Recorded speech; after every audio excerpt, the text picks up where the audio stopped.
Well, welcome everyone. This is Nick Michalak and Steve Frazier. Hello, hello. And we are giving you a 25th anniversary commentary on Batman Forever today. One of the more interesting Batman sequels. There's Slightly controversial. A lot of mixed things to discuss on this one. But guys, if you get your subtitles turned on, you can follow along real easy, and we'll give you a countdown to sync up. So, in 3, 2, 1, play. All right. Here we go. I've got the right disc in this time, because when we started doing the one for Batman Returns, I had the Batman Forever disc in there. It's like, wait a minute. Oh, that's Stop, right. restart. Oops. It's like, this isn't the Burton version. You know, he's producer on this one. Is he, though? Was he officially, like, did he actually contribute anything other than just a name? Him and Joel Schumacher were friends to some degree. So okay. Joel sat down with Tim and asked him, is it okay if I take it over and do this, that, and the other thing? And Burton basically said, I'm done with it. Okay. I have nothing else to do with it. So they did have sit-down meetings with the producers and everything. So he had at least a little bit of transitional input. We're seeing all the names flash across the screen here, and I gotta tell you, this movie came out in '95. Yes. You and I were both 15 years old. Yes. This is like prime movie-going times, right? Yeah. And when I heard that Jim Carrey was being cast as my all-time favorite Batman villain, the Riddler, I mean, I was so excited. I mean, it's kind of a sleek open here. Oh, yeah. I think there's some sort of story behind how Val Kilmer ended up in this role, but I don't remember what it is. I think Keaton didn't want to do it, and well, Keaton wouldn't do it if Burton wasn't directing. Okay, I see. And Schumacher. What is this car, by the way? Yeah. Can we talk about this car? First of all, I mean, Joel Schumacher. I mean, did he make the car to look like a dick? Well, he is openly gay. I understand that. So he's got one up on Jack's shoulder here. Right. He's at least in the community. Right. He's in the community. He's aware of what he's doing. And he's not a denier of his gay overtones. Yes. I mean, this is like Ace and Gary from the Saturday Night Live TV Funhouse, right? Boy. Anyway.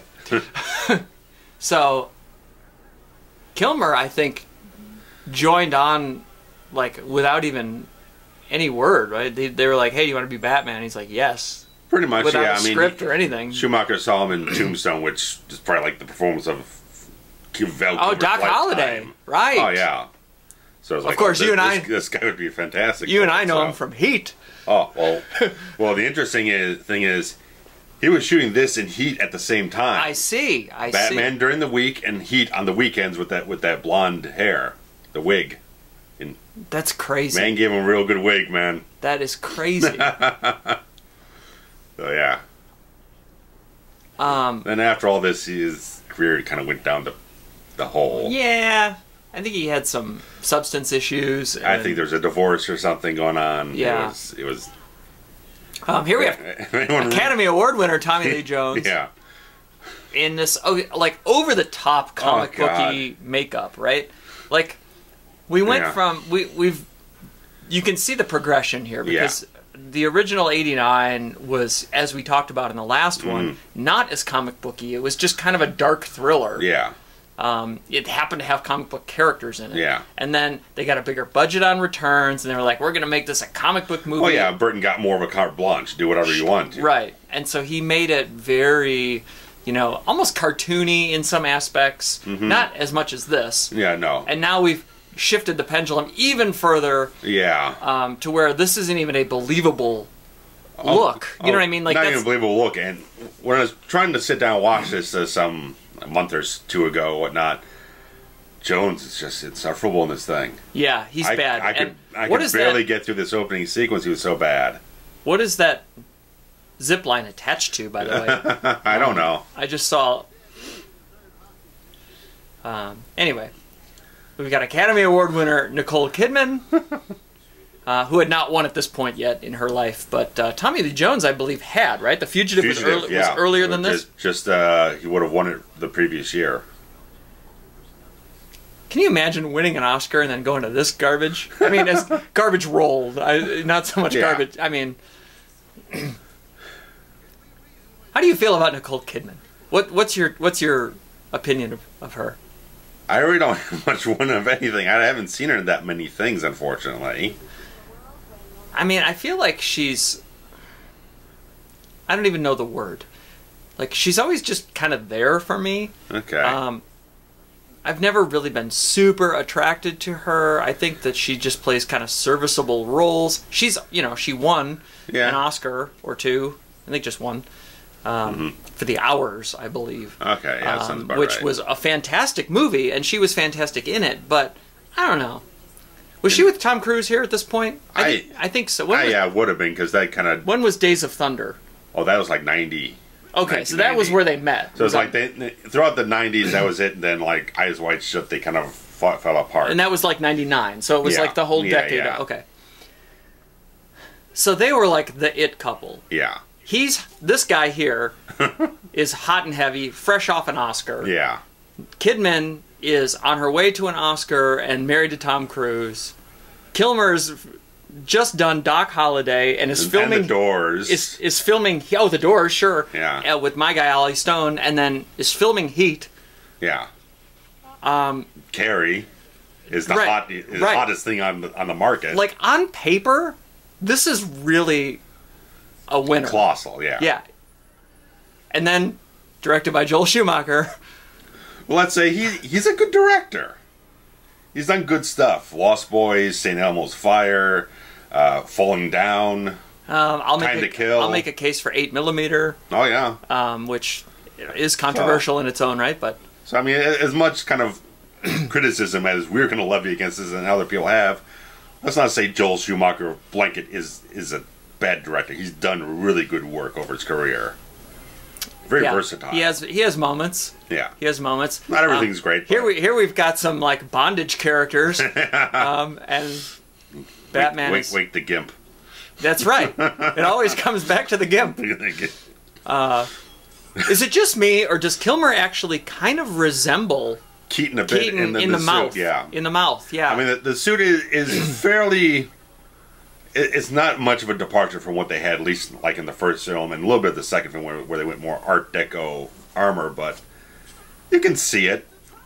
Visually, it's a transition that you can buy into. That's maybe the same character. Yeah, I mean, I don't... As the film goes along, it departs a lot further from that stylistically with the whole film, but you can see it. I mean, it's about the same height, a little bit of the same look in the costume. Once you get out of the costume, it's very different, but... Right, but I mean... And Nicole Kidman's character kind of ends up referencing like Catwoman to some point. It's like, do I have to be in black leather or whatnot with a whip or something? So yeah, I feel like they kind of don't know what to do with the leading lady in these films. Like it's always kind of the same story. Like, I'm attracted to you, but I also hate you, and there's a double life, and I figured you out, but and it's not going to last. Should I tell? Should I not tell? Like, right. I mean, I guess in the grand scheme, there's only so many stories you can tell. Yeah. You know? And at least when it returns, it was all tied in with Catwoman and her psychosis and all these different things. So they had this duality going on. Right. And so here, it just feels kind of less than. Oh, yeah. Because I think it's just a comparison. It's potentially less than Vale, I think. Maybe. We'll see. Maybe just because I like Kim Basinger better as an actress. Yeah. I mean, you know what? Like, Kidman is probably the most, versatile and well-regarded of all of them, of the three so far. But, I don't know, Kim Basinger's just, there's something about her that I just like. She's a more classic Hollywood beauty, especially when you get up to, again, L.A. Confidential. L.A. Confidential is one of my favorite movies of all time. She's stunning. So. And she won an Oscar for that. Yeah, so there you are. I realize we haven't really been talking about the plot of the movie, Well, it's just an opening heist sequence that jumpstarts the film. It's not really the plot yet. Sure. Although we are introduced to the Two-Face character without any sort of transition from Billy D up to this. Right. So if you're trying to sell that Kilmer's Batman is the same as Keaton's Batman, you can't make that same thing for Jones off of Billy D. Right. Because at this point, like, so I didn't read the comic books. Sure. Okay. I didn't follow, and there wasn't internet in 1995. Sure. When I went into this, no. I didn't know that he was supposed to be the same guy. Yeah. As Harvey Dent. Okay, you just not whatsoever. I just didn't know. And so I'm like, oh, who is this person? I think I found out afterward. And I was like, wait a minute. Yeah. Because maybe they do call him by his name at some point, and then maybe it was like during the movie. Probably. I mean, later on. Because there's a news broadcast showing the footage of him in the courtroom getting hit with the acid. So I'm sure there's something there. But again, it being not even a different actor, but a different, like an entire different presentation of actor. Yeah. You know what I mean? Ethnicity too. Right. Well, that's what I mean. Yeah. We've got like, and I don't even know if they're in the same age bracket. You know what I mean? I would think Billy D's a little younger. I would too. Yeah. Like we've got the young, good-looking black guy, and then we've got like I imagine older white guy. Of course, Tommy Lee Jones has always looked old. Yes. He's got that kind of tough, chiseled face of some sort, you know? He's in that class of people that like Arn Anderson that always have looked 45 their entire life. Yeah.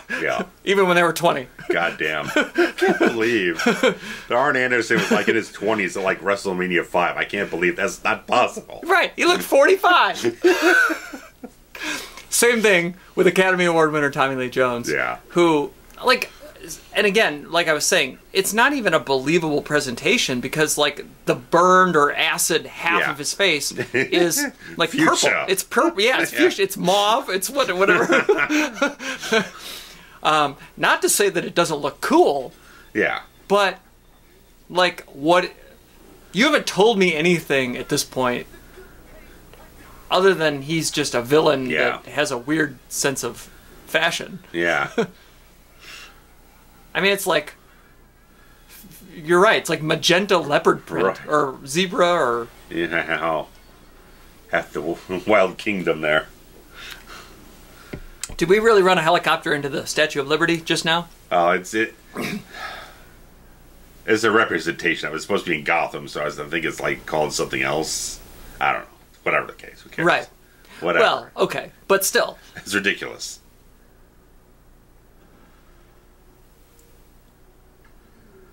It's funny because they're like, well, I mean, that's the Statue of Liberty. Yeah. So, you can't sell me that Gotham is a fictitious place by putting a realistic landmark. Yeah. Yeah.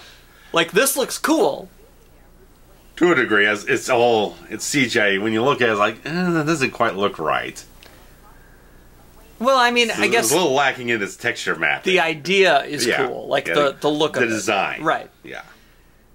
But yeah, this is a lot more CGI in this one. And this is Wayne Enterprises. Yeah. This here. Which... This is the first time that we've actually talked about the business, right? Oh, did he go in returns? I don't recall. Only thing he had was the conversation with Shrek about the power plant. That was basically the most that he touched on it. He never but that didn't take place at this business. No, they never went to the actual Wayne Enterprise business. They went to the Shrek business. Right. But just anything that involves his business, that's the most we ever got. Edward Nygma. Yeah. So... Enigma. Can we... I mean... Did Vince Russo write this? Fucking Christ. I mean, like... There are 12-year-olds who have come up with better... I can't do a Russo impression. That's fine. I can't pull it out. Fine. It's too short notice. Nobody wants one except Trent. Love you, Trent. So, this name is stupid. Like, they've done everything they can to make it... It's not their fault. It was part of the comics. That's his name in the comics. So, let's just go off of that. Well, see, again, I never read them. Let's know who to blame. Okay, but still. Still, it's... Here we go again with me being an adaptation apologist. Right. For things like Stephen King movies or whatever. Right. Or Harry Potter, or these journeys that people go on cinematically without having knowledge of the source material. Right. You have to present, like, you only have the knowledge of what's in front of you to go on. Sure, yeah. And so, having never read a comic book, this is what I'm presented with, is a stupid name. Yeah. So who do I blame? The movie people. Yes. Like, yes. You know what I mean? Yeah. I'm not saying that it's that stupid. There have been plenty worse stupid. It's just, it feels cheesy to me. Yeah. I was excited for a a backstory here on the on my favorite character of all time, and I wasn't a super big Jim Carrey fan. The Mask was like way too much for me. That's not my style. Like, I love Dumb and Dumber. Ace Ventura. Ace Ventura was, I think, the same year or the year before. I think it was maybe 94? 94, early 94, Ace Ventura, I thought, was amazing. So, he was kind of hit or miss with me. Okay. But still, like, the biggest, like, up-and-coming comic actor around. And I don't know for certain about Robin Williams, because there's kept being rumors that Robin Williams was considered for, because on the first film, I think they used Robin Williams as sort of a bargaining chip to kind of like, oh, well, if Nicholson doesn't go for it, we're going to get Robin Williams. Like, oh, no, you're going to get me instead, or something like that. For the Joker? I think so. It's like, it was either for that one or this one or another. There was just something that happened with Robin Williams and Warner Brothers over a Batman character that had a falling out with him, that he wouldn't do any films with him because they kind of screwed him over or something. I don't know. Maybe I'm mixing up different things. Oh, here we have the scorned employee, and a purple hairdo on that lady. Sometimes it's just like a bargaining chip. You know what I mean? I think I was mixing up with what happened with him on Aladdin, because they kind of... on Aladdin, when he did the genie, he had this whole thing. It's like, okay, I'll do the whole thing, but I don't want you to kind of like plaster me as the main thing, as the marketing thing around it. And then they end up doing that, and he was very cross with them for the rest of the time. This is ridiculous. But how did this tunnel get built? Yes, this fucking 20-mile long tunnel under Gotham. I mean, this is like Space Mountain. All of a sudden, he's in a pod. Yes. The chair. It's in a fucking torpedo. He's not even got a wrinkled shirt. Like, I don't know. Again, it's comic booky. It's over the top. You can suspend your disbelief. I'm having fun already. Like, it's fun. Yeah. But it doesn't make a lot of sense. Nah. And man, was I disappointed at the end. Come in the 1995. Like, you get to the end and you're like, what did I just watch? I don't know. What are you doing there? Oh, she's horny right now. Oh, well, this is the first appearance of nipples on the Batsuit. Yes, indeed. You know, if you're gonna have a suit, it's got to have nipples. Anatomically correct. Batsuit knows how to beeper. Beepers were hot in '95. Ooh. Man, we were in high school, and I tell you what, everybody had a beeper and was going to a payphone every so often. There was a bank of payphones in my lunchroom. And man, people were looking at their beepers and calling on the payphones. 1995 was a fun time. Oh. What do you... Oh. He just wants to get it on right now, man. Try a fireman. That's a great line. Try a fireman. I have firemen in my family. That's that hits close to home.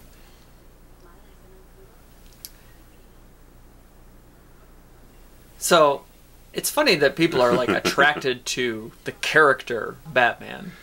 It's strange. Like, I think it's weird. I mean, I realize she's into rubber lipstick. There's a lot of, like fetish type item things out there. Maybe that's the case. She's interested in the mystique. She likes the black rubber. Right. You don't need Batman for that. There's some club downtown somewhere. There's plenty of options, lady. It could be anybody. It could be me in that suit. If I was wearing that suit, would Nicole Kidman want Gordon me? shows up in his fucking PJs. He ran across town.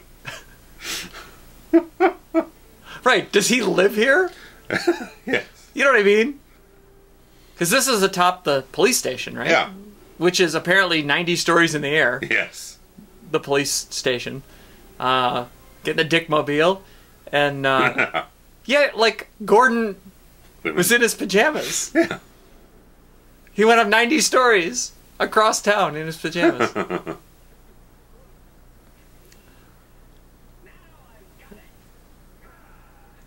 Now, I don't know if it is like this where you work, but where I work, employees can't just, like, hang out at work after hours doing experiments. No. No.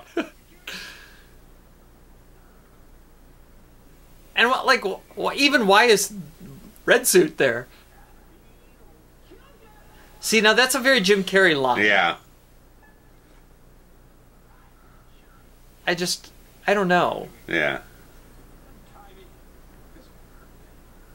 It's like they, instead of writing a Riddler character and then casting Jim Carrey in it. Well, I'm sure they wrote it, then they let just Carrey go off and do his improv stuff. It's like, oh, that comes off funnier when they're shooting it, so we'll just use that instead. But, yeah, I get what you mean. And now, I guess that would be on Schumacher? Well, yeah. I mean, that sort Maybe of he's letting creative. him go off and do improv and then sitting in the editing booth. So like, oh, well, his off-the-cuff stuff's better than stuff that we wrote. Right. Caffeine will kill you is way better than the line that whoever wrote. And, Yeah, you know. if they wrote a line whatsoever. Like, this kind of shit is what he's known for. Yeah. Well, I mean, a lot of the stuff was all kind of like larger-than-life cartoon characters, and that's exactly what he's doing here. I just, And so he invented this thing? Yeah. Where whatever you see... Becomes like a holographic representation. Or thinking about, or... And then... I don't know. And then he can think it?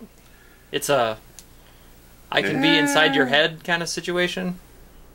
It's like 3D TVs went out of fashion really fast. I don't see this sustaining you. Yeah, if only he was able to jump 20 years in the future, right? Yeah. Yeah, maybe 15. It was the late aughts and the early 10s that, man, everything had to be 3D, right? Yeah. See, okay, with the thrusting, we're going to get a lot of... It's going to get worse. We're going to get a lot of dick thrusting and a lot of Joel Schumacher saying, I like it, never leave it in. Oh, God. Let me look at the dailies. Oh, is he thrusting? Yes, leave it in. Oh.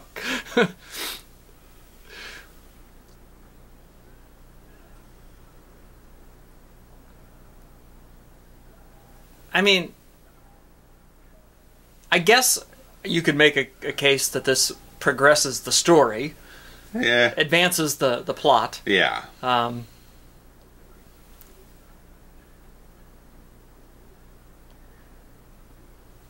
just... Yeah. So, he stole his brainwaves? Yeah. I'm not going to make much logic out of it. Okay. I'm not going to work myself that hard. It's interesting that he's got the Riddler bobblehead there, and yeah. Because, like, if he's going to become that character, yeah, who would have manufactured this product for him to purchase and right? leave Who in comes up with this idea in his cubicle? So, regardless, he ripped it off, right? Yeah. Like, it's copyright or it's there you go. You know, IP Yeah. rip off. Yeah.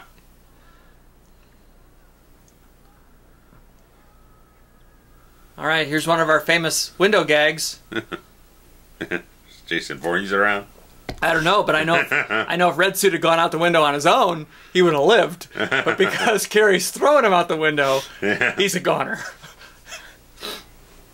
That's the difference.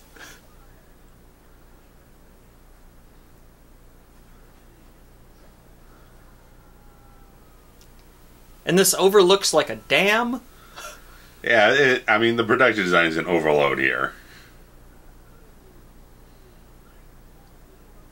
Like, why are all the buildings 80 stories tall? Yes. Like, clearly something has to be happening They're all monuments of some sort. On the ground floor. Yeah.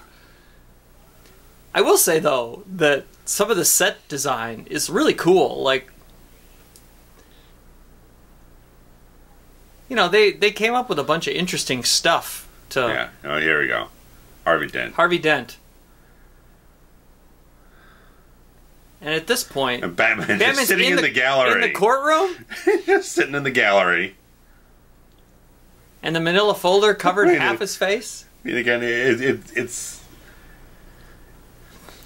so much taking off from Adam West, but I think Adam West was... You could take it... The Adam West series was not as extravagant as the Schumacher films end up being. No, they were cartoony. Right. And they were, you know, comic booky and suspension of disbelief. They weren't so bombarding you. It was nice, light fun. Yeah, I mean, it was like wholesome TV. Right. You know what I mean? Like, you could watch it with your family. Right. And this, I don't know. It's so over the top in these Everything films. is over the top. Yeah. That pocket protector sure has a lot of stuff in it.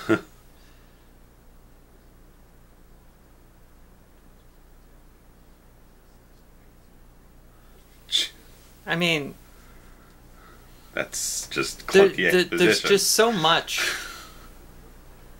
Well, I don't know. He's... Right. Well, I mean, it's... Again, you can't take any of it seriously. So how do you end up filming this?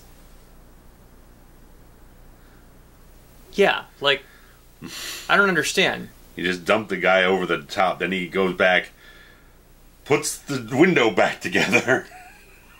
What? And refilms a different version of the guy taking the long swan dive off the freaking thing. Unless he filmed it first. Is it supposed to be him playing the role? Like, well, the fact that they cut it off, but at least it's the implication that it shows that he jumps out the window. So right, but I didn't know if it was... Don't know. Is it Nigma portraying the red suit? Like, did he maybe filmed it earlier? There's no... Again, if he filmed it later, then he repaired the window after he got smashed out of it, and he would have done it earlier because he didn't have any predilection to be going off and killing this guy. Oh, he didn't know that the guy was going to be there. Right. Right, because... So it doesn't make any sense at all.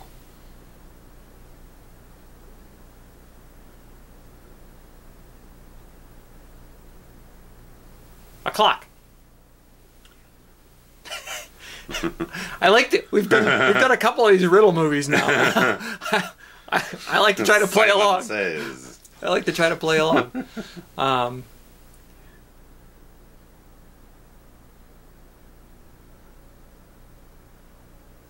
Yeah, like everything is so like futuristic and the buildings and stuff that you can't tell which one you're in. Yeah. Like, you can't... Nothing... They're so similarly... Yeah. That... I don't know, you can't... Oh, so maybe he just made this. Maybe this is, like, his alter ego. Yeah. You have no idea how much I would pay to have that gimmick right there in my apartment. Man, I need a Riddler costume. I don't even think I'd mind this version of it. Because I think, you know, aesthetically, it looks cool.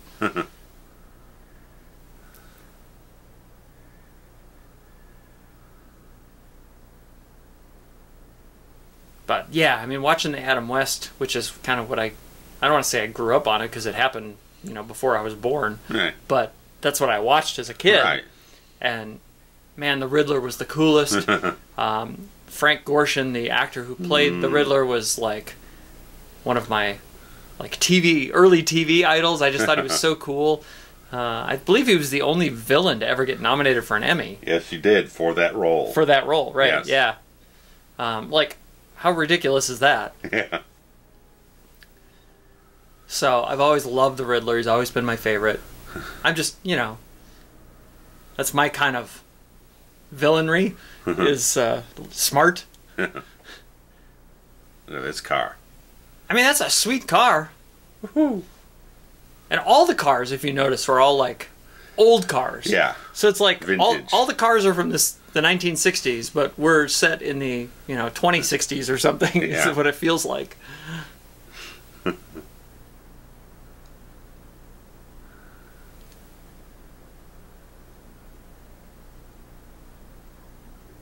And again, like, what building are we in now? I mean, there's a building behind him that said City Hall, but this isn't City Hall. Is this like his office? Who is she? Other than you could show how little I was paying attention in that early sequence. She hasn't even she's been here kickboxing and everything. She hasn't broken a sweat. Yeah, her makeup's intact. Yeah. Her hair is perfect. That door is not intact. He'll pay for a new one.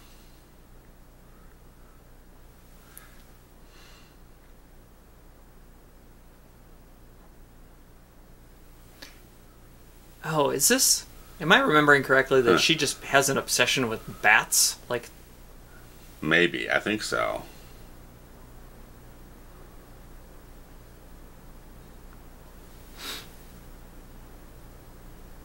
See the ink blot there on the... Well, you can't see it now, but it's on our left. Mm-hmm.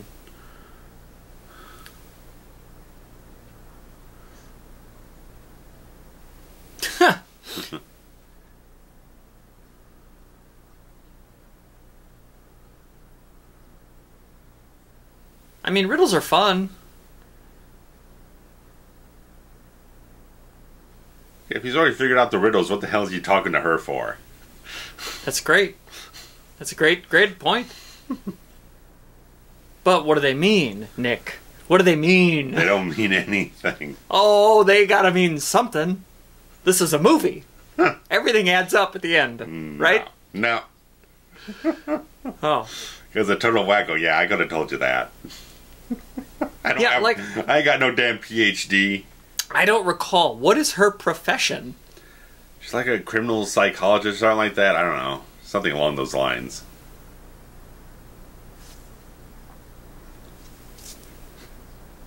There we are, yeah.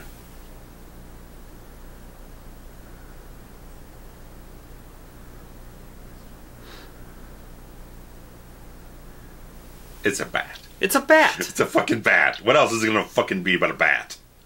Come on. I mean, I look at that, I see Harvey Dent. What do you see?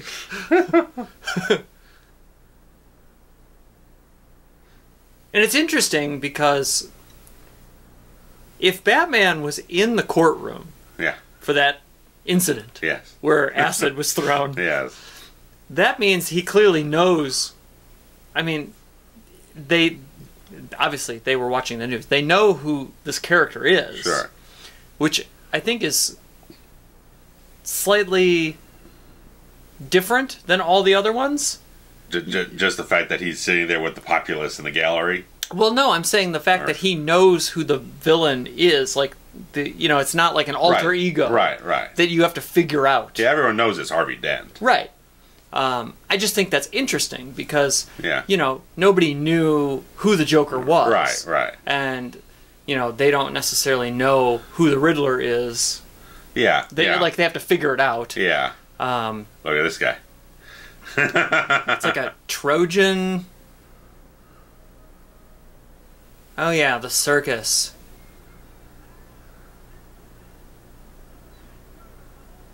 I mean, there's some really freaky shit going on here at this circus, right? And this is what I would wear if I was going to the circus. I don't know about you.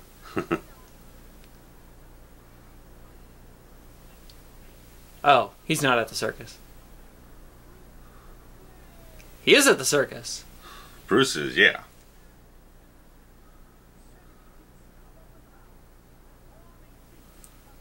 I mean, the Flying Graysons. Mm-hmm. Now, did you read the comics? Like, did you follow the storylines and stuff? Some stuff here and there. Why? I was just curious if the Flying Graysons is the correct origin story. Yeah, it is. Okay. Yeah. I mean, not this specific. I mean, not this way it happens, but sure. But he came from a acrobatic trapeze artist family. Family. And there's like in the comics, it's basically like there's like this mob guy kind of shaking down the guy who runs the show and everything for money and stuff like that, and he sabotages the entire thing. Okay. And then the rest of the family gets killed on the trapeze.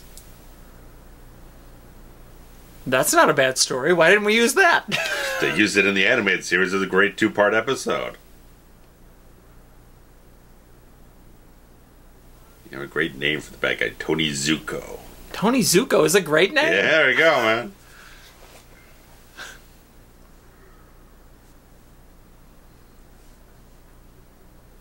Like, I just don't understand this black tie event, even if it is a fundraiser of some kind. Charity event, something, yeah.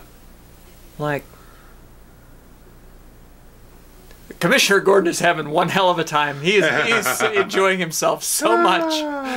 So much. I love the, like, ringleader outfit. I love all of the outfits. Yeah. Chris O'Donnell. Yeah. Does he do much for you as an actor? No. No. No. He just kind of... He's kind of... Another guy's just kind of there. Yeah. Yeah, I think I don't even know what he would have come off or done recently prior to this. I have the faintest idea. I'm pretty sure that he is the kid in the early, well, I guess in the mid '80s, there was a McDonald's commercial that Michael Jordan did, where Michael Jordan goes to the counter and gets food, and I'm pretty sure Chris O'Donnell is the kid that hands Michael Jordan his food. Maybe, I don't know. The internet can correct me if I'm wrong on that. I'm sure it's online someplace. But I'm pretty sure that that's the case. I know he did Fried Green Tomatoes, which is another one of my favorites. I think it was 91 or 92. Was he was in Scent of a Woman with Pacino, right? He was the guy driving him around. Okay, yeah, that's what he would have. Okay, so that would have been. I think it was maybe about 92 or something. Yeah, but still, okay, that was his splash. So, yeah, I guess he was. He was hot for a minute. Yeah, okay, yeah. Cup of coffee. Yeah. Oh, look at these guys. Man. Joel Schumacher has him on call. He just... Bondage guys? Are you free?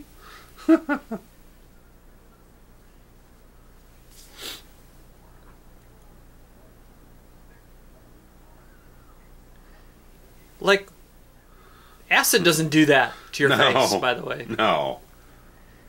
And I love that it's a perfectly straight line. Yeah. I know that guy. He's been in a million things, and I never know his name. That guy. Yeah.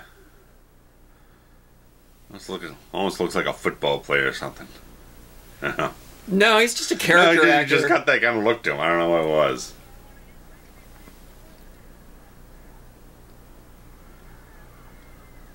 How can you assume that it's a pasty-faced twit when you yourself were once Billy D. Williams? Hurry! I'm Batman! I'm Spartacus. I don't know, I just love that moment. Just like, hurry! I'm Batman! No one can hear you! Why don't you run down there and just go up there and tell them? Just like, okay, something.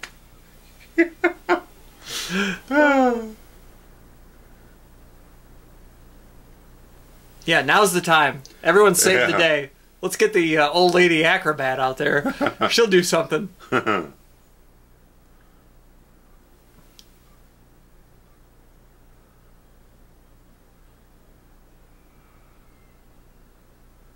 Like, I don't know. Even...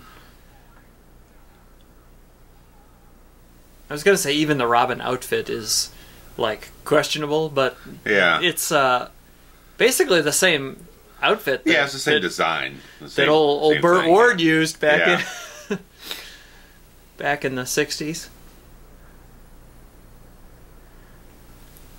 This lucky coin.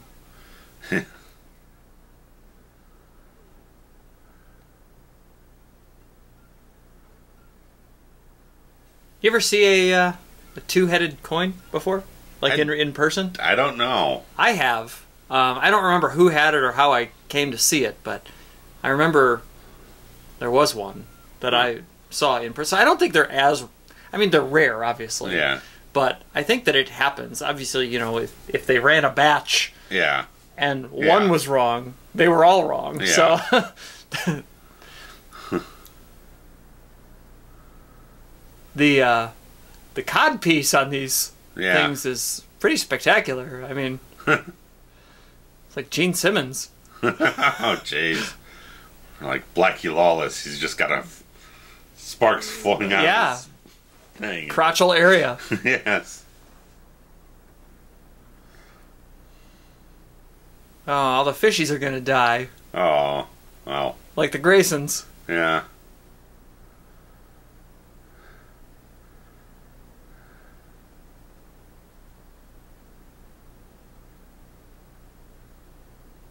Oh no, that's gotta be off. That's the wrong reaction. Why does he have an earring? Oh, Joel Schumacher. Yeah.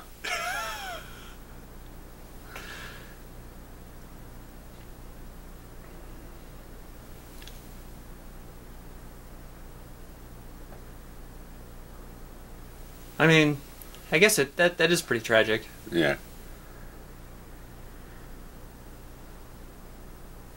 Notice all the dead leaves on the ground and all the bright green leaves up on the trees. I've been there before.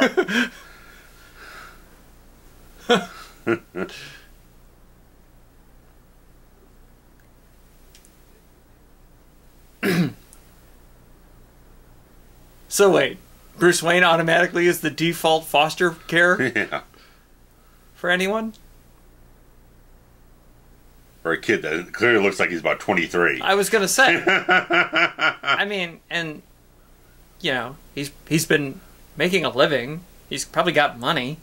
He travels with the circus. He probably just inherited a shitload of money from all the other dead Graysons. Wow. He's got a very mid-90s hairstyle on him.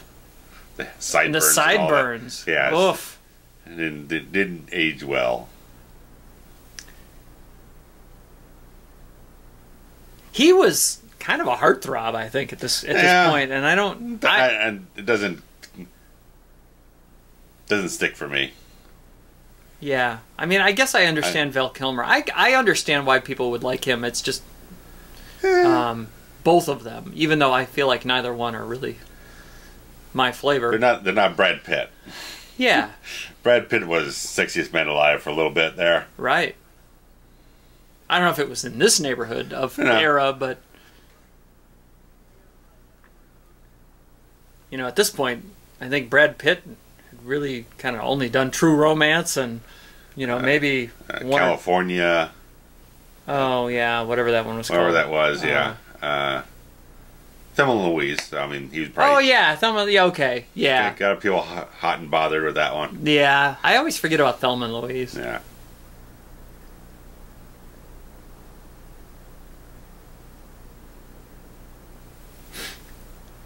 I am in no position to challenge anyone's collections of anything because I myself collect about 400 things. So it would make no sense for me to chastise Bruce Wayne for collecting motorcycles and cars.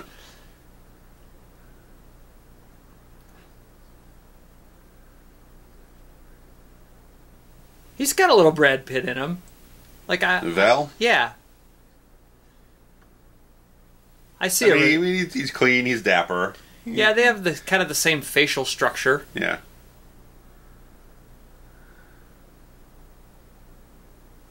I guess I never put together that he would have been doing both movies at the same time. Yeah, just hard to really see it because I mean, there's such vastly different performances.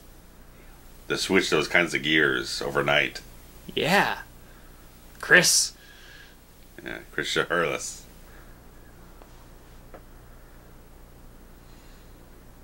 Like, he's kind of the ultimate babyface here. and then he has to go play a heel on the weekend.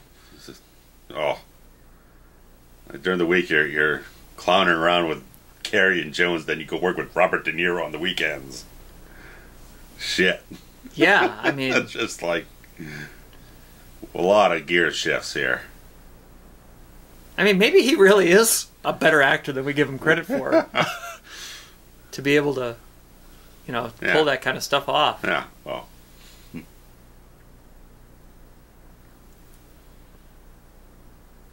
I mean, he almost looks like 5 to 10 years older than he is in this film. He looks way different. He's got the tattoos and everything. So I mean, I guess that's why it's just a transform. It shows what hair and makeup do for a performance. It's hard for me.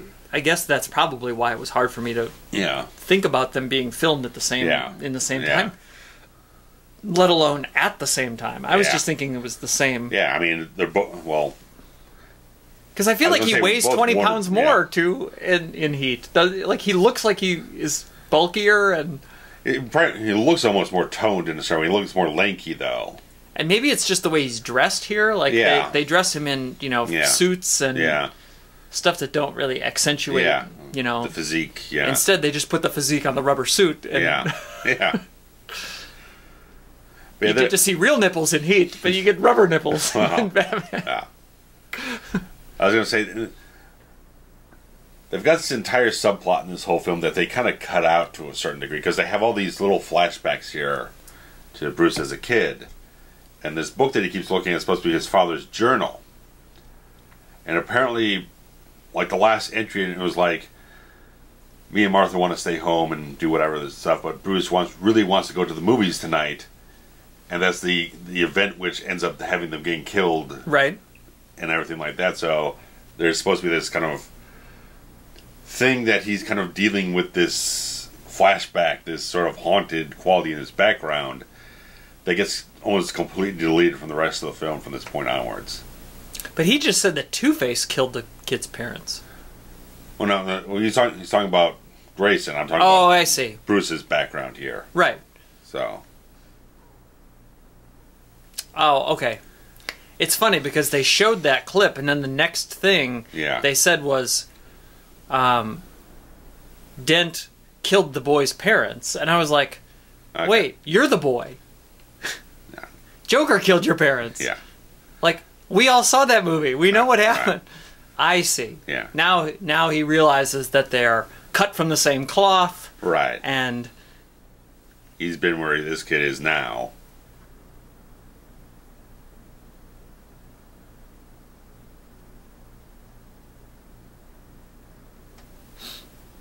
Man, this Alfred was the best. Oh, he's great. He's so old.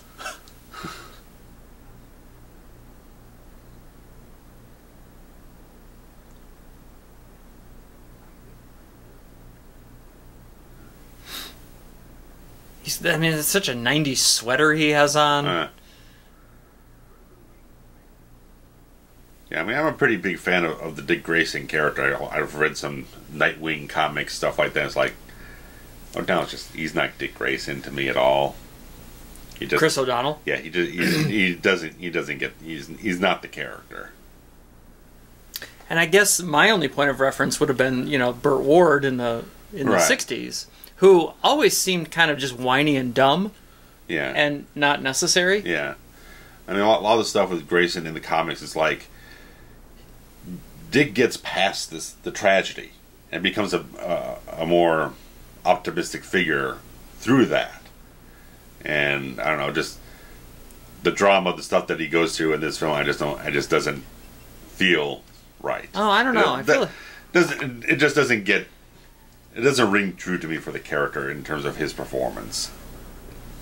I feel like it's a fairly natural reaction. Oh yeah, I'm just saying, just in terms of how I know the character in the comics. Right. I just don't feel like they captured the essence of what makes the character who he is.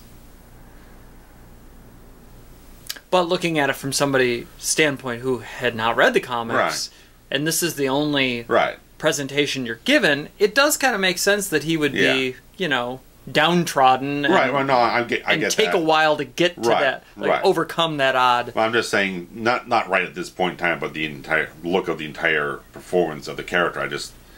None of it's is the vision of Dick Grayson I get in my head is like it doesn't. Again, it comes down to his performance. I feel like he's kind of a. So you're blaming Chris O'Donnell. Yeah, more or less. I mean, I just don't find his performance to be anything that impacts. Of note. Yeah, it doesn't resonate with me, and I just don't think he's the right actor to portray the qualities that I like with the character of Dick Grayson.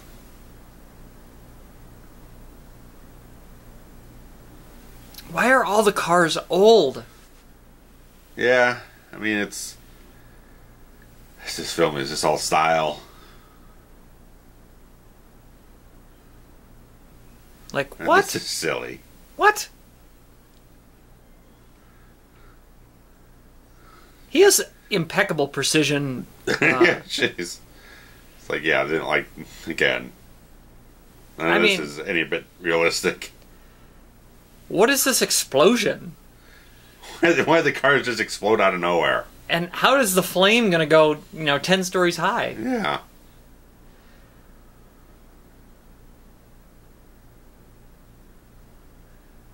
That half tiger print. Yeah. Is I think this scene was shuffled around somewhere. I think this scene was supposed to happen after Chase Meridian throws out the bat signal and calls Batman out there to have the hot and bothered talk or whatnot. I think it was supposed to happen like 20 minutes earlier in the film. They shuffled this thing around. Okay. The fact that he doesn't already have his gimmick down. Like, you don't have to create it. It's sitting right there. Yeah. And again, either there's two choices. Either he created that, green question mark look character that he has strewn throughout his lab. Yeah. Or somebody else created it and he's stealing it. Yeah. Yeah.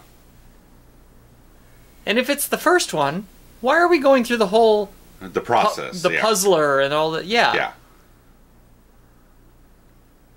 Yeah.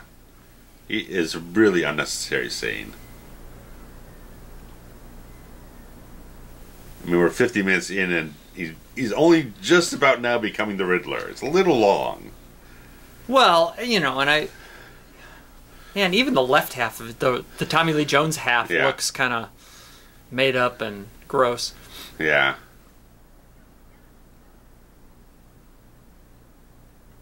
We got Drew Barrymore here. Yeah. And the olive oil lady, I can't remember her name, but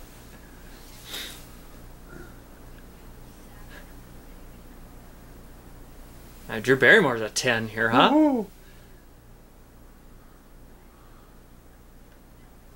And then she'd go on to do Scream right after this. And Wedding Singer. I mean, she was really about ready to hit it big again. Oh, yeah. Yeah, I cannot remember that lady's name on the right. Yeah. But I know she had a role in Entourage, and she's got a line of her family grows olives and makes olive oil. Okay, Riddler is able to find him. Why can't Batman find him? In about great question. 10 seconds, he figured out where Two-Face was. Why hasn't Batman found him by now? I don't understand that. Right, if he has a lair that's so easy to get into. Right.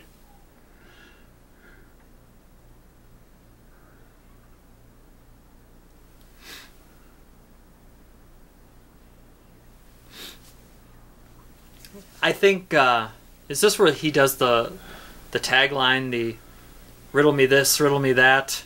I don't know. Something, something, big bat. I don't know. It was like the tagline of the entire movie. I know that comes up in the last act of the film. Oh, does it? Okay. Yeah. Oh, is that when he confronts Bat? Okay. Yeah, in the big island lair thing.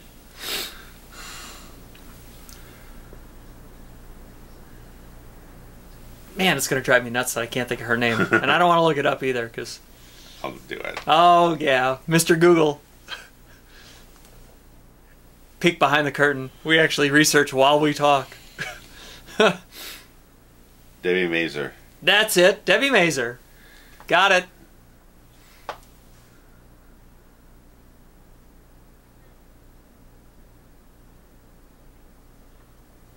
Now let's see if the black around his eyes disappears when he takes the mask off.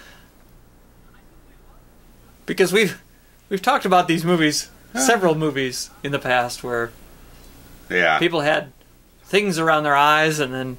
Oh yeah, it happened in the last film. You know, Jason Voorhees sometimes is black and mesh and not at all, and then bright blue, and then it just kind of depends on the moment.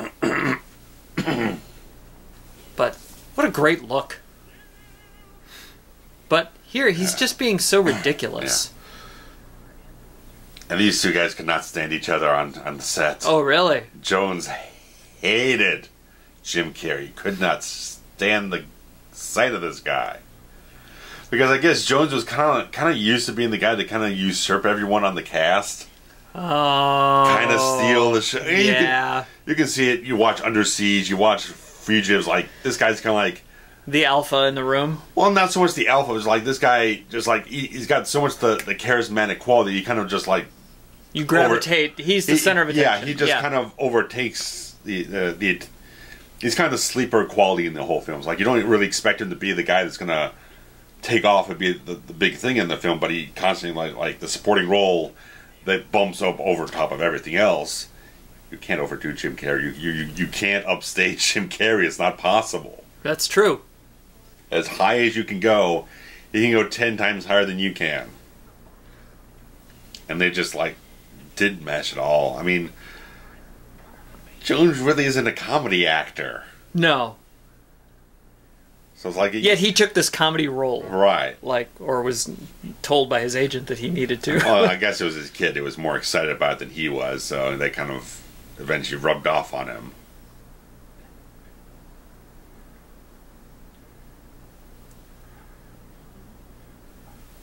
Like, now that you say that, it's like, man, this is kind of a... Yeah. You can tell that disdain in his voice is true. He wants to just fucking cut his head off or something.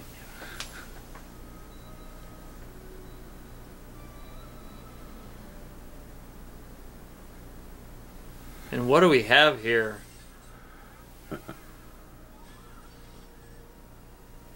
at the guy with the muscles there.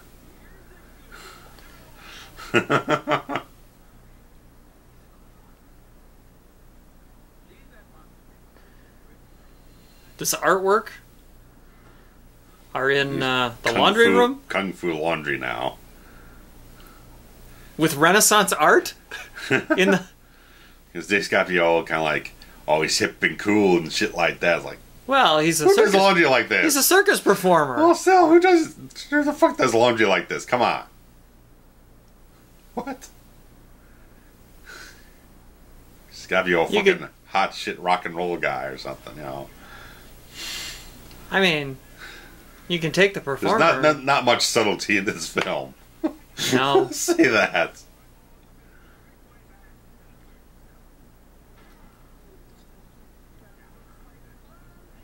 I can't imagine not liking Jim Carrey and then having to work with him almost exclusively.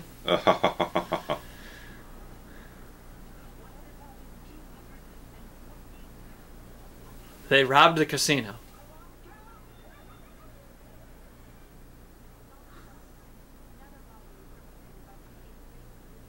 Her? She's a green-suited menace. Look at her. Look at this fireplace. Jesus Christ.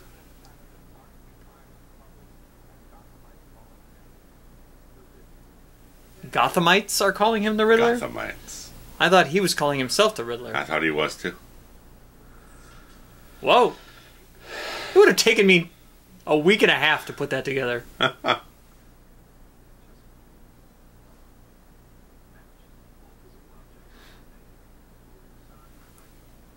What's the connection?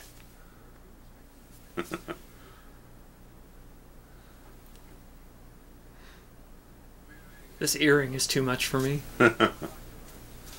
That griffin is way too much. I think that's what that was.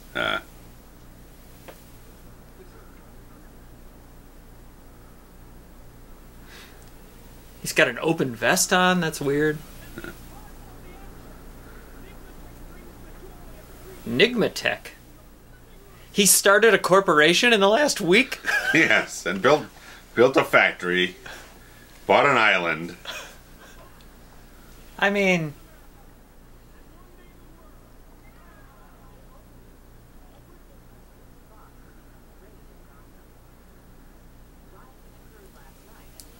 It's funny, they present Gotham as...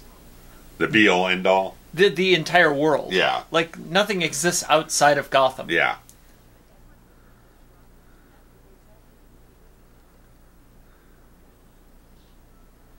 Yeah, this is just... I mean... tipping off the scales here, man. Like, we've kind of jumped the shark here. Yeah. Right now we have, yes. I mean... This... What the fuck is this?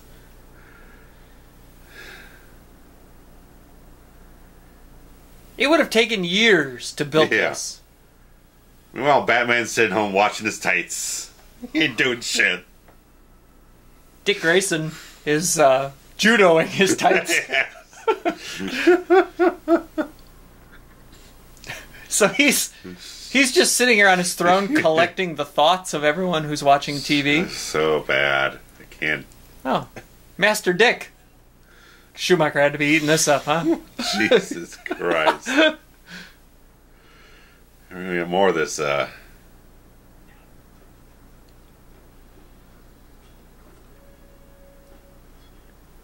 mean, I kind of like this. Yeah. He's using his skills. Yeah. He's really going about it the long way. I mean, if he'd have just gone. You couldn't have hid in the closet right next door and just slipped in. Right. Right. Come on. Come on. I mean, that door was closing awfully fucking slow. Yeah. If he was able to flip-flop and fly all around. Well, we know Alfred's not the best at security. I just lets people walk into the back all the goddamn time. He's selling tickets to a tour. Yeah. Oops, I did it again. Son of a bitch. Third movie in a row. Somebody ought to fire that guy. Exactly. Smarter than having to sign an NDA. Can you imagine? Can you imagine Batman in the world of social media? Like, Christ. You can't keep a secret for 5 minutes in today's world.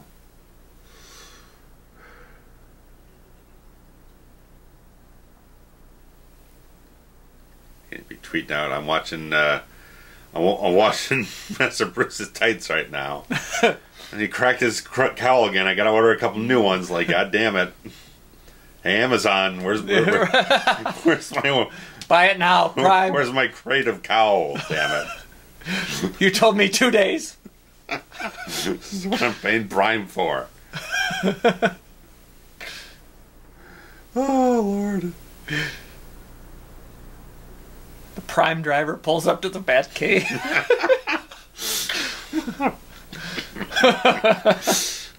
Doesn't ring the doorbell. Alfred will let him in, it's fine. Just let him walk.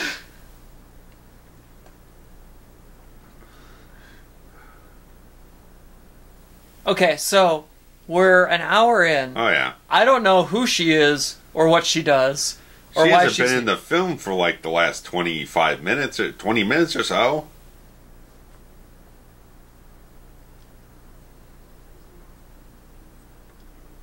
I mean, I get it. She's like a psychologist or something.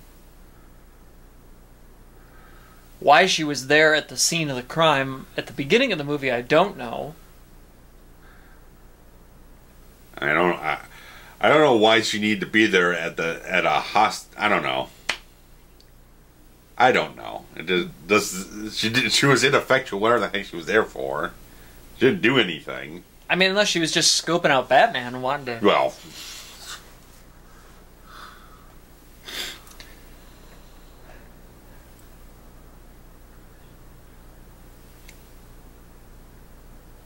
and her name is Chase. Chase Meridian.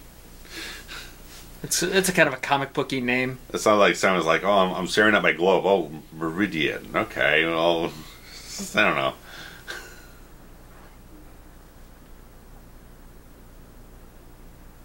And again, here we go. See, I just flashed on something because I think when they were still aiming to have Keaton, it was going to be Rene Russo in this role.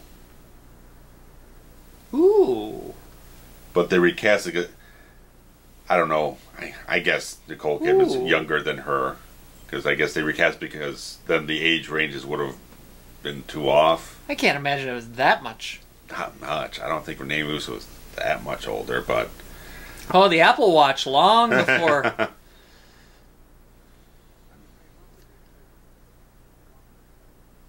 Yeah, I would have liked to see Keaton and Rene Russo hit some sparks off. That would have been interesting. I could have gone with that. And this is right after she would have... a couple years after Lethal Weapon 3, where she was doing that with Val. I think that was 93, yeah. 92, I think, yeah. 92. So, but... Alfred just lets him take the Batmobile. Like, well, he stole it. Well, where'd he get the keys from, Alfred? You don't leave the keys in your Batmobile? No. Okay, Alfred's the worst at security. Now we've got some real unsavory characters here. There's a McDonald's, though, so that's good. Product placement. Yeah, get all them hookers. This gang out of the Warriors here.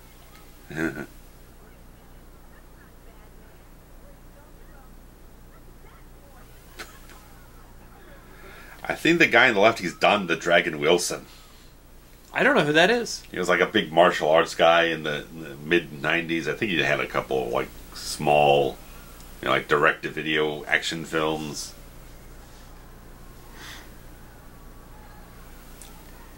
And now we've got Blacklight. Oh, yeah.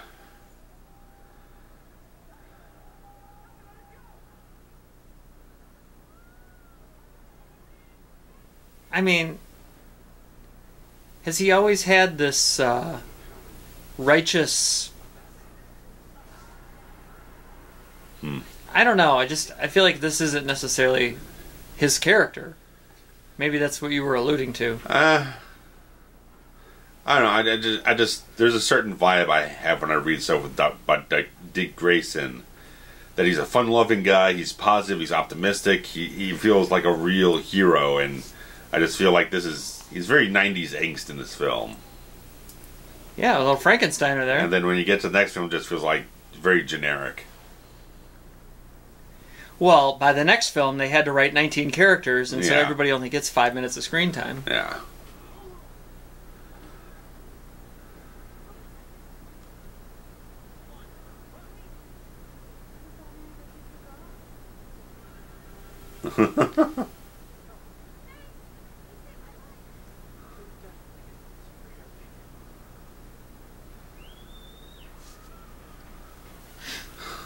All these people were on standby and they didn't come running at first?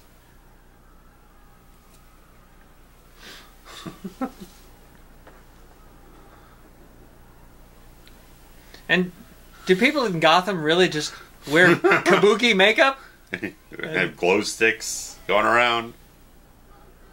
Like, I get maybe you're in a street gang or something that... your layers in black light and you wear cool clothes. Yeah. I'm down with that. It's a lot of effort. It is way too much effort. Way too You're much right. fucking effort. Every day you gotta put this shit on. Like, no. Sorry.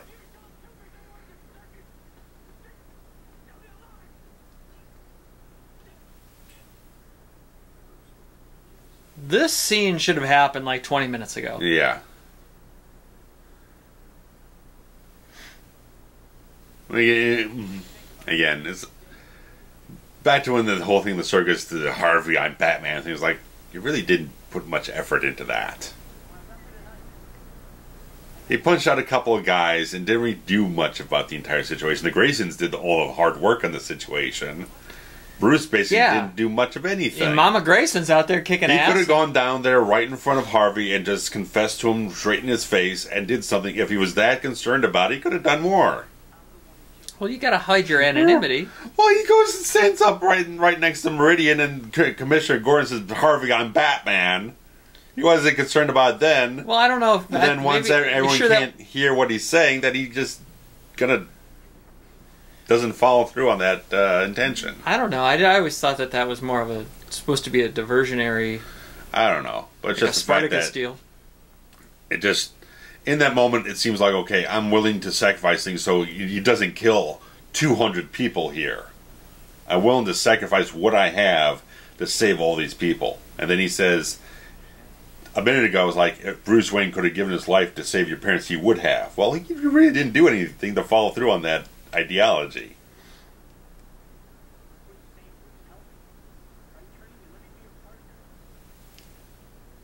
I mean, this is a good scene here. I like it when you have this stuff here, that the real conflict. He doesn't want to bring Dick in to do what he does because he feels he doesn't want to be responsible for him. Right.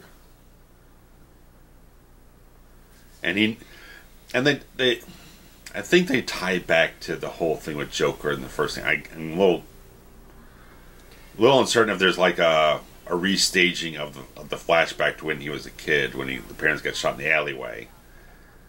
Well, they did one already. But yeah, well, I think this might be something else later on. Regardless, it later on comes down to the fact like vengeance doesn't absolve you of anything. It's not gonna. You can go off and kill Harvey. It's not gonna fix anything for you because he already been that way with Joker Napier. So this is the Ritz Gotham Hotel, by the way. The Ritz Gotham.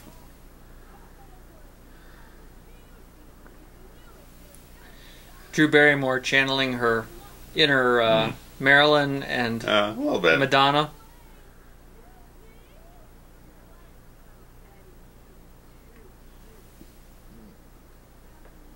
I take Barrymore over Madonna.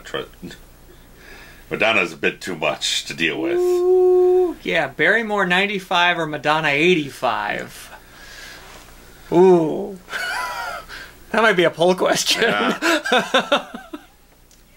I mean, Barrymore's on the rise. She's gotten herself nice, cleaned up, and everything. She's in a very nice place, and yeah, but she's maintained that for 20 years. Madonna changes what baggage she's carrying like every other week. Yeah, but in 1985, Madonna was. Whoo.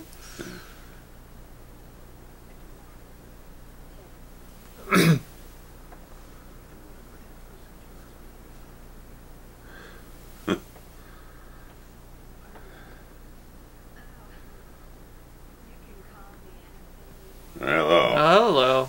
So you can tell that she's wearing a wig. You can see the line right on her forehead. Yeah. Usually they're better about stuff like that. Yeah.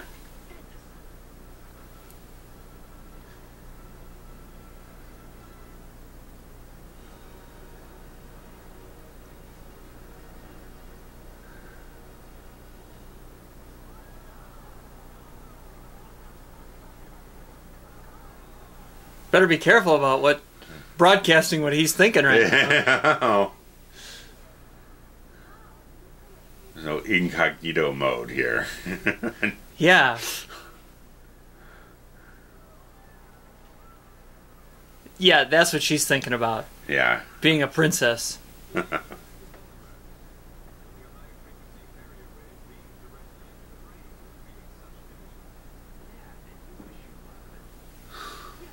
I mean, what a childish... I don't know.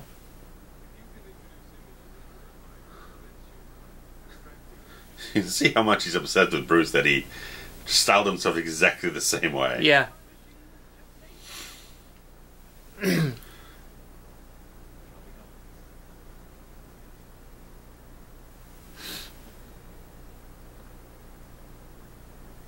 do like her dress. Yeah.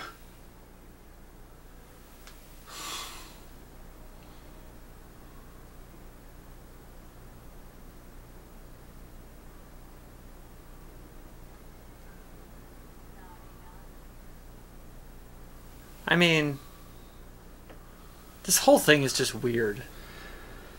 They couldn't have come up with something slightly better for the Riddler's grand plan. I don't know where they came up with this idea to begin with, to be honest with you. Sucking people's brainwaves out of their heads. Like, where'd you come up with that? Like, just little. You don't necessarily need this grandiose, like, world-changing plan. Right.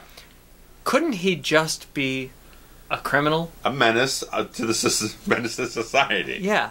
Where, you know, he thinks he's smarter than Bruce Wayne and therefore leaves the riddles to be like... Right. You know, I don't know, you can't catch me because I'm smarter than you. Which is what I think I like so much about Beverly Hills Cop 2. There's the riddle aspect of it. The alphabet crimes. Right. Like, there's cryptographic stuff. Right. I mean, it's a cat and mouse, you can't catch me, you'll never figure me out scenario. But this the bad guy's leading the good guys only on the trail that he wants them to follow. Whereas here, the riddles don't. They're ancillary. They're not. They don't seem like they haven't added up to anything. It's taken at this point, hour 15 in, they haven't added up to anything. There's no point to it. Well, you could have one of two things. I think you could either have easy riddles that add up that you eventually figure out, like, okay, this. Right. You know, 1 + 1 + 1. Right. 1 + 2 + 2 + 1. Yes, indeed. Or the riddles are really hard to figure out, and once you do figure it out, it's too late to solve. Right. You know, to get what you needed out of it. But they didn't do either of that. Maybe they did, where eventually they all add up to something at the end, but it doesn't matter because there's this overarching theme. Well, right, it's too overshadowed by all this. Yeah. The production design, the over the top aspects of the story is like it's gotten lost in the mix of everything. Which is why I was so disappointed, because the Riddler wasn't riddling his way through the movie. Right, he wasn't cerebral.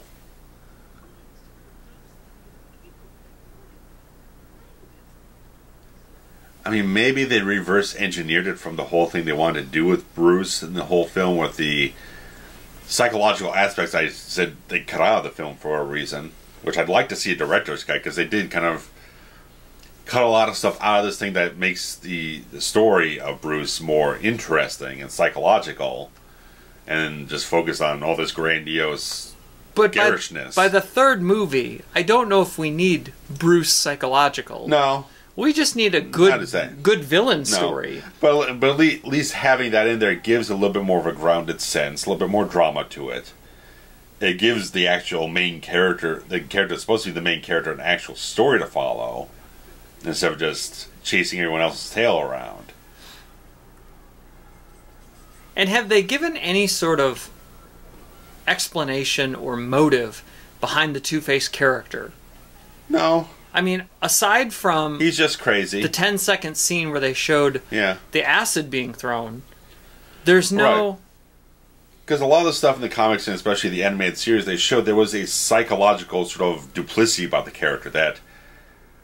Especially in the animated series, they had a wonderful story arc building up to when it became Two-Face, that he was having this sort of split personality disorder type of thing, dissociative personality thing, where he had this sort of like darker aspect of his personality that's kind of haunting him. And then when he becomes Two-Face, that kind of takes over. So he's got this internal conflict thing between the good half and the bad half of his psychology. This has nothing to do with this. Like, you know, they don't even have a backstory for him. No. Aside from a name, which is a previous character. They just think he's a villain, that's all that matters. Right. And that is not good enough for me. Yeah. You know, I paid my $5 or whatever it was to go see this, and it was like... Yeah. And would you believe this film was nominated for Best Cinematography at the Oscars? No. Yep. For some reason, there was only like 2 other candidates. Which drives me crazy, because you've got films like Heat, The Usual Suspects, Seven, and a whole bunch of other amazing-looking films in this year that got no recognition for that stuff whatsoever. That's ridiculous. Yeah. I mean, I can see against the Burt ones, this one's shot more dynamically. There's a lot more energy in how they're photographing. Choreography is not part of the cinematography inherently, but it's more dynamic, but it's also a little bit more, again, it's more exaggerated and all these different things, all the Dutch angles and the weird things they're doing with stuff. I mean, it's a more lively cinematography than they had in Burton, but that's not what should determine what gets you an Oscar nomination. Right. Like, was this really, you know, top 5? I think there was only like 3 nominations that year. I can try and dig it up. I feel like...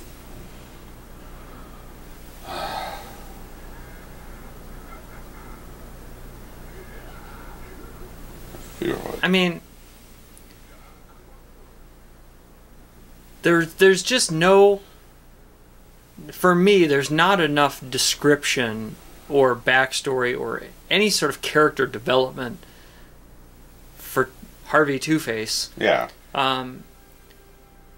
Like, they don't even mention necessarily that he was the, like, district attorney or whatever. Aside from that little flashback TV clip, nothing. Like, there's no expansion on that.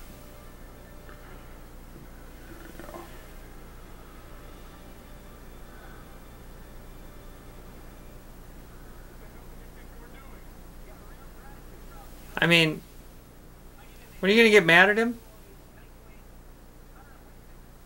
He saved your life and you're gonna get mad at him? Best cinematography of the year was won by Braveheart. Makes sense. And then there was Little Princess, Sense and Sensibility, and Shanghai Triad. And this? Yes. 3 out of the 5, I don't... Well, more or less, most people have no recollection of. So it was Braveheart and Sense and Sensibility? Were, like, probably the 2 that were... Probably. But again, I look at films like David Fincher's Seven. Yep. Heat.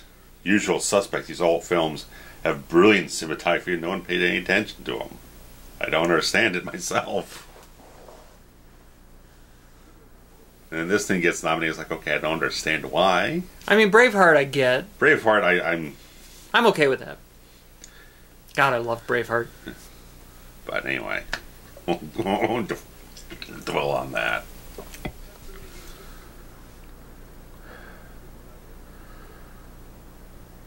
Well, they changed composers on this film. They got Ellie Goldenthal, who he did the score for Pet Sematary, the first one.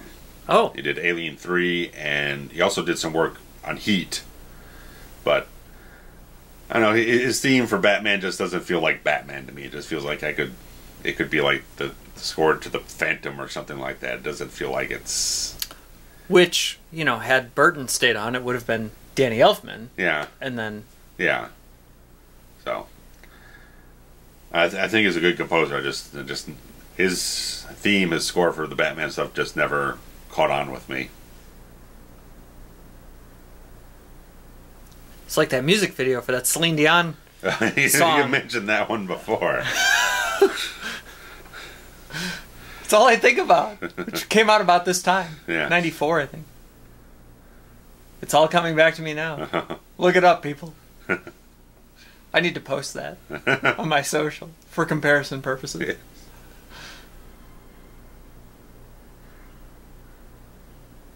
Is Batman horny now or what? What's up with this, huh?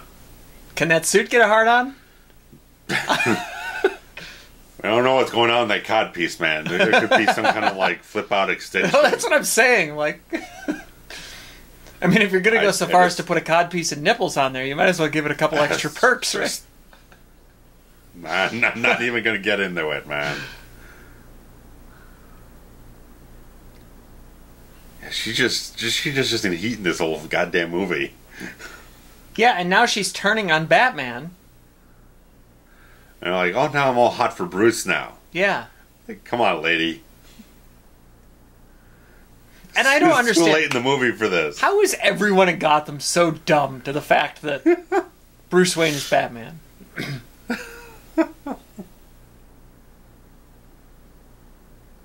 I mean, maybe she thinks she's kissing Michael Keaton. I keep thinking this guy with his fuzzy hair. I don't know why. Big grin. Got hit with the Smilex. Batman just poses for pictures for the newspaper, too. God, what a great outfit. I need one. fucking carriage leotard. Oh, it's so good. I don't know if I could pull off that red hair. It's a little short for my liking. It's a little much, yeah.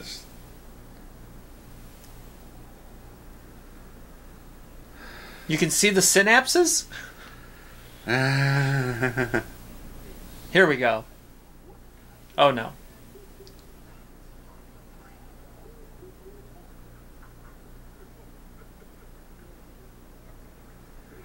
Oh, these two just I can't stand it. Tommy Lee Jones is so bad. There's just too much going on. Carrey's over the top, which you've kind of come accustomed to. It's just expected. But the fact that Jones is TLJ is so bad. Jones is in the bare minimum trying to keep up with him. At the most, he's trying to overtake him, and neither one function.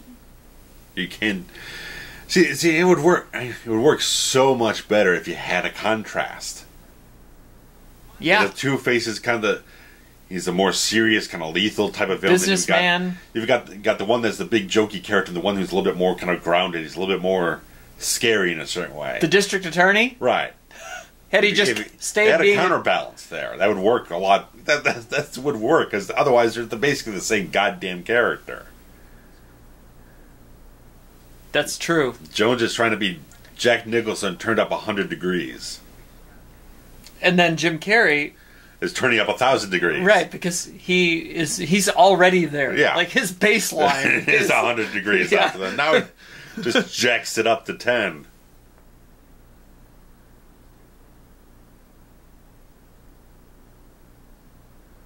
He's got like a chainmail, not chainmail, but it's like it's knitted. Yeah. And it's weird. Yeah. His clothes are so bad. Yeah.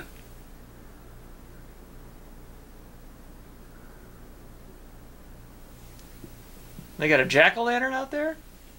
Oh, it's Halloween? No.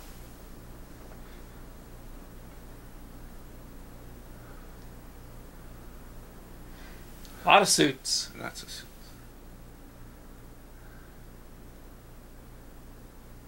Lots of cowls.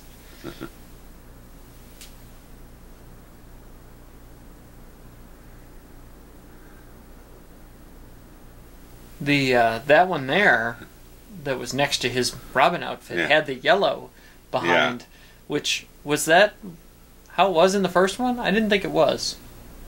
The first one was a slightly different symbol because it had like these extra little prongs that came out at the bottom of it. Okay, but it didn't have the yellow. Both the key ones had the yellow on them. Oh, they on the actual suit. Yeah. Oh, okay.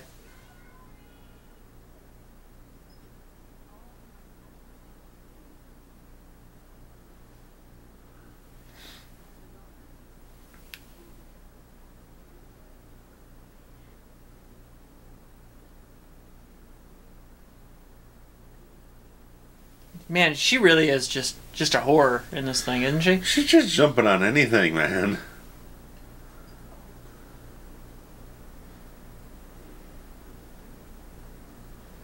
Yeah, there.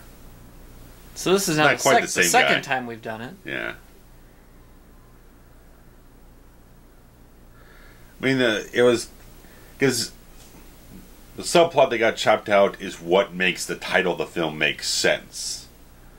Because it was the whole thing again. He goes through this psychological sort of recall in the whole thing, and he's grappling with the guilt of him thinking he was responsible for his parents getting killed. How did the kids get in the gate, by the way? Again, Alfred's got no fucking sense of security. All right, but it was supposed to be kind of after this sequence where they stormed the place and everything. Bruce was supposed to get amnesia. And then he has to go through this entire process, going back down in the cave, encountering the giant bat again, and remembering who he was. And it's like, I'm Batman now and forever. Okay. But that was it's just a random title. It's calling it Batman Forever. The entire purpose of the title gets cut out of the movie. I see. I've always been confused. Yeah. I didn't research that. Yeah. Which is why, I understand why they cut it out, because there probably would have been like an extra 20-minute longer film, and clearly that's not what they want to do for a summer blockbuster, to get like 2 hours, 20 minutes or something like that. They want to get it nice and tight so they get as many screenings in, but I'd prefer this. I would have liked to have seen them give Schumacher the benefit of a director's cut on this thing. I think it would have had a little bit more counterbalance to the garish nonsense that the film has with the villains. This stuff looks wonderful. I mean, here's the journal part of it. Yeah.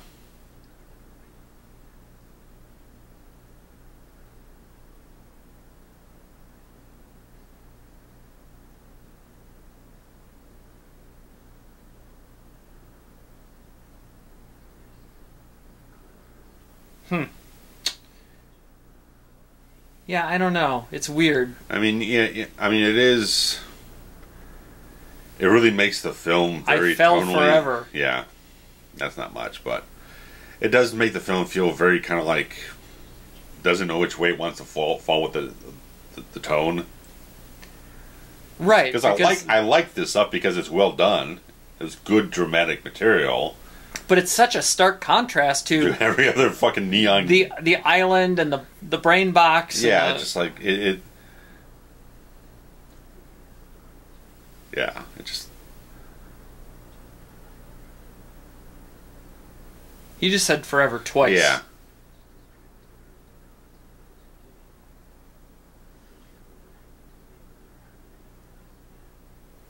I do like this image of the bat flying. Yeah.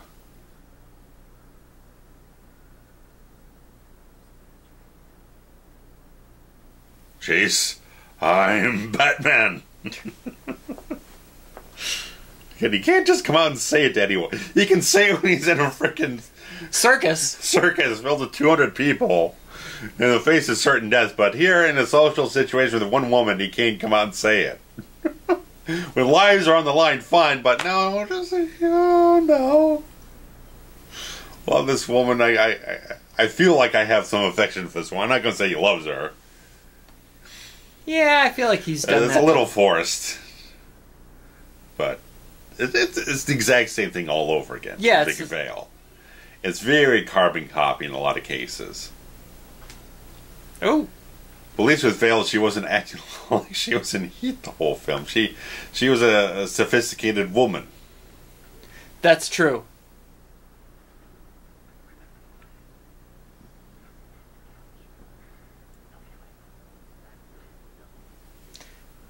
Hardy har har.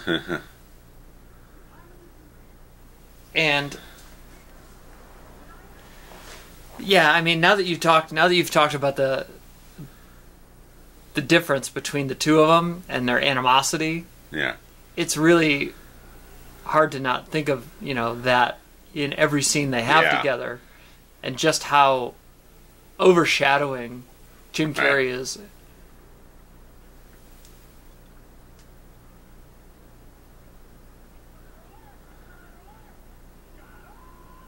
Yeah, that's what everyone is saying right now. Shut up.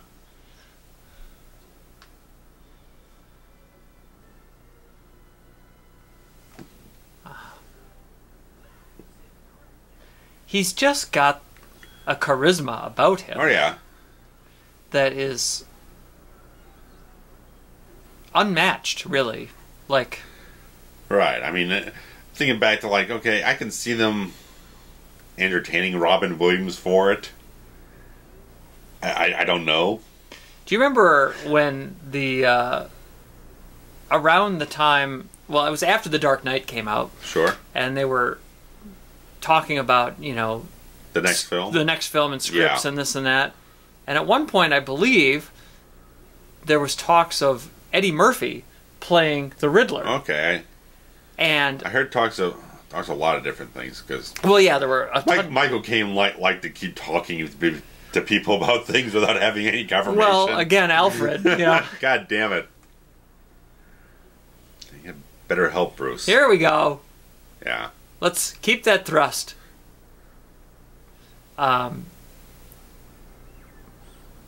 The baseball organ in the background is way too much for me. It's way over the edge. Now he grabbed his crotch like a baseball player. Yeah. The Bondage Brigade on the way up the stairs there. Anyway. Robert Shea. It's a cameo. Yippee. So, I want to say somebody even did a Photoshop deal of Eddie Murphy in like a Riddler outfit. I could have gone for it. And, oh man, I was more excited for that than I was even for this. Yeah. And that never came to fruition. Until recently, Eddie was very... Yeah, I know. I think it was going to be his big like comeback. Right. Well, he had Dreamgirls, and he kind of tanked that with that Norbit film. Norbit is hysterical, by the way. I don't care what anybody says. I fucking love Norbit. Oh. Regardless, if you haven't watched Norbit, then he did that one like they had that like SNL special where he just came on stage and like he was like negative 20% charisma. Yep. Like what? And now he's back. Now he's back. Now he's all right. Yeah, the Dolomite movie is spectacular, and he's got a new stand-up apparently that's coming out on Netflix. But yeah, trying to think like Robin Williams as Joker's like it might have been slightly closer to a Gorshin type of thing. I mean, he still would have been Robin Williams as the Riddler. Yeah, he would have been Robin Williams, Mr. like Manic Insanity, but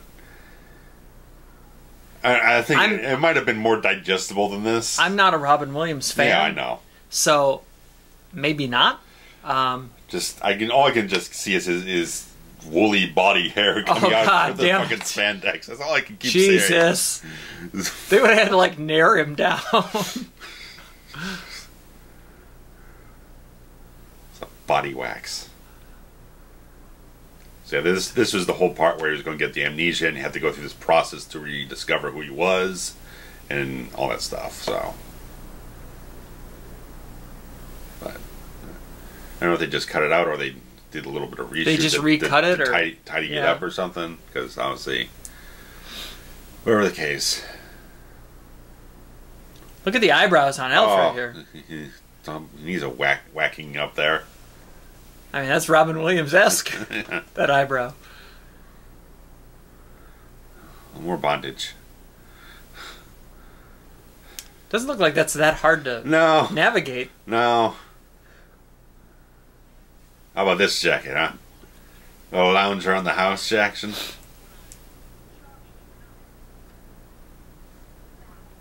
I wonder what it cost to make that thing.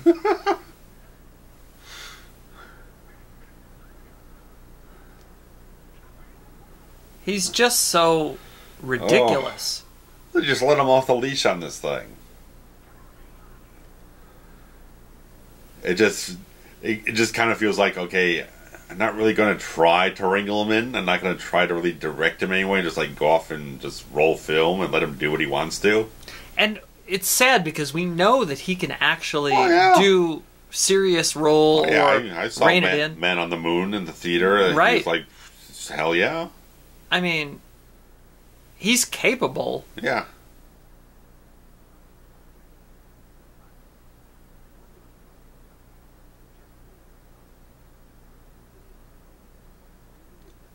Oh, see, okay, I think I know this. This all leads up to the reveal that, it's Edward Nygma. Right. What did you need this for that? All of this to reveal.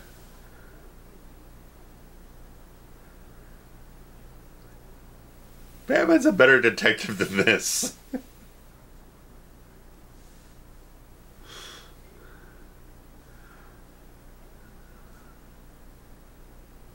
MRE.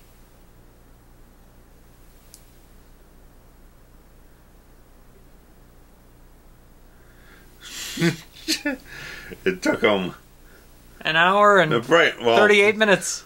At least an hour for when he actually adopts the persona, but it's like, come on. Mr. E. This is weak sauce.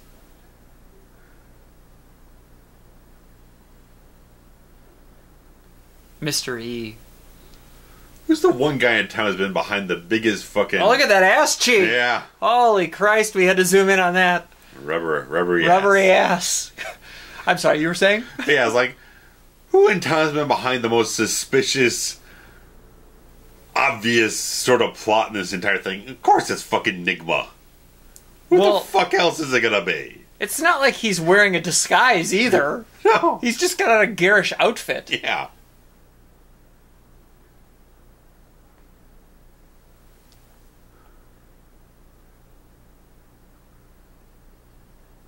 I mean,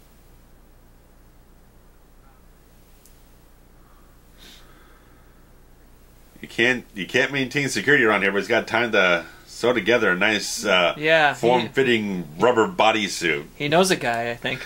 He's in that club downtown. Well, Gotham's got a lot of them, I bet. Some of the characters we saw earlier, I mean... Yeah. Oh...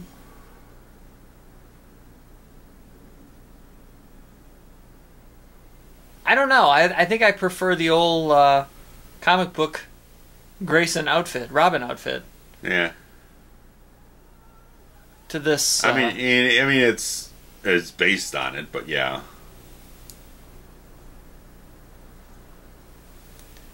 So Robin gets the boat? Yeah.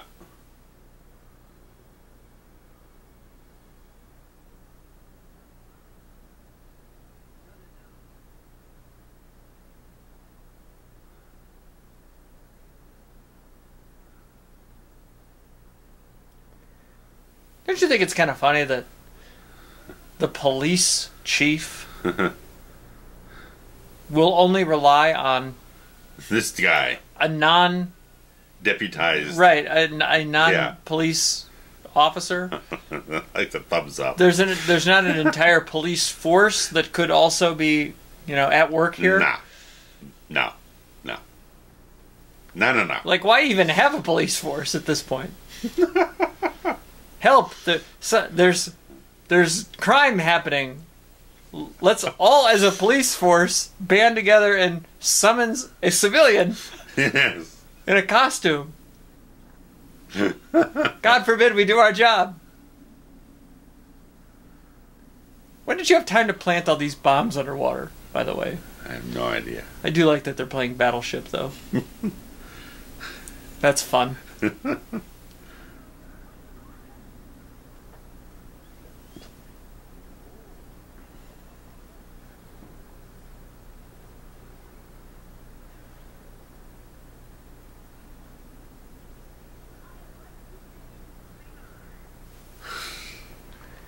I mean, it's weird. They can't see where he's driving. No, they can't.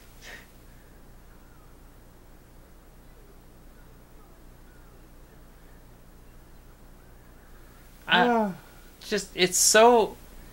You can't take him seriously. It's unnerving. Like it's uncomfortable. Yeah. I don't like it.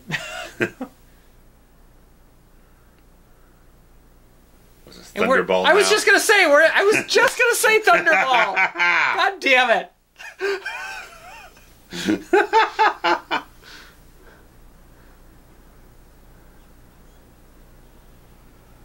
It's a hell of an underwater fight scene in Thunderball. There's like 10 minutes of no talking in that movie. It's tremendous.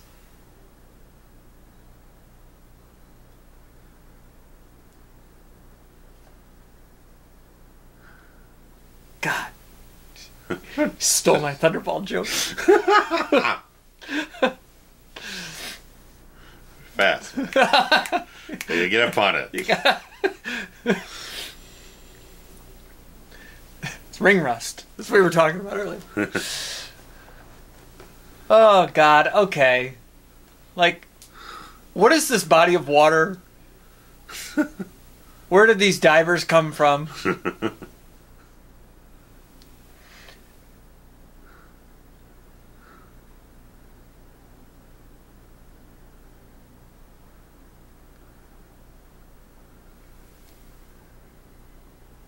I mean, I can't get over the fact that he built this a whole operation in a matter of days. God, he's wearing a ton of makeup. Oh, just thick. Caked on.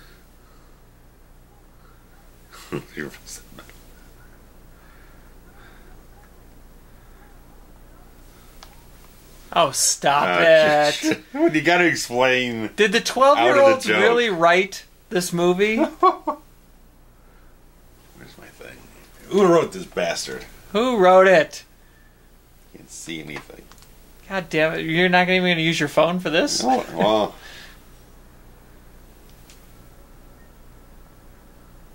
Two people I haven't heard of, and Kiva Goldsman.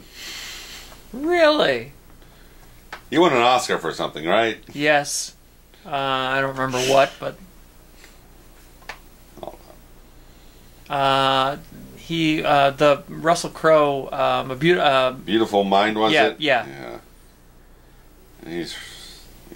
I think that's what it was. That dude's a mixed bag, I'll tell you that much.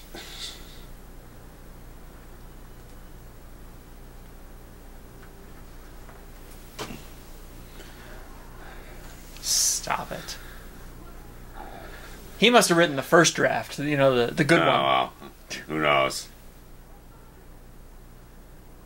I don't know if there's a good draft in the next film, because I think he also was involved with writing that one.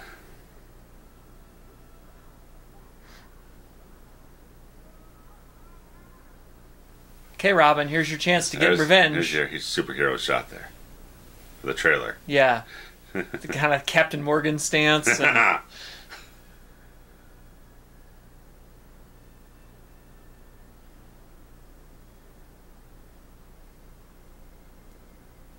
like, who fabricated all of the question mark spotlights?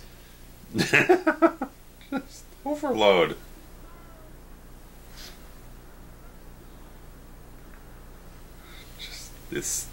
You can't deliver a good line in this film.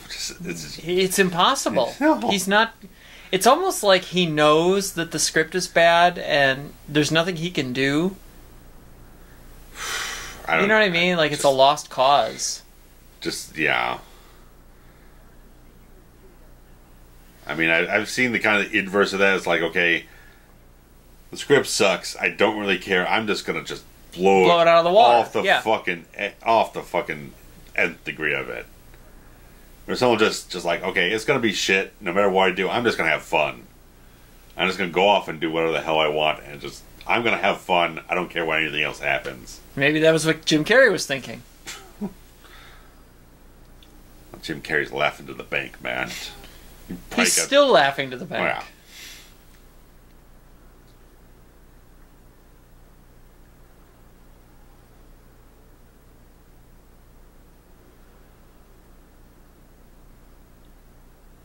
And again, why is it 20 stories tall? Ugh.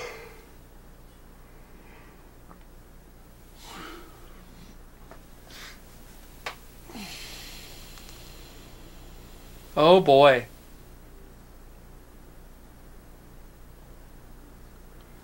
Yeah, this movie cost $100 million.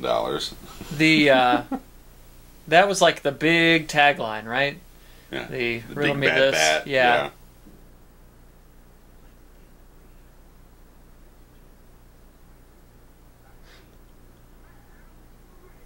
Oh, stop it. God, it makes me want to vomit.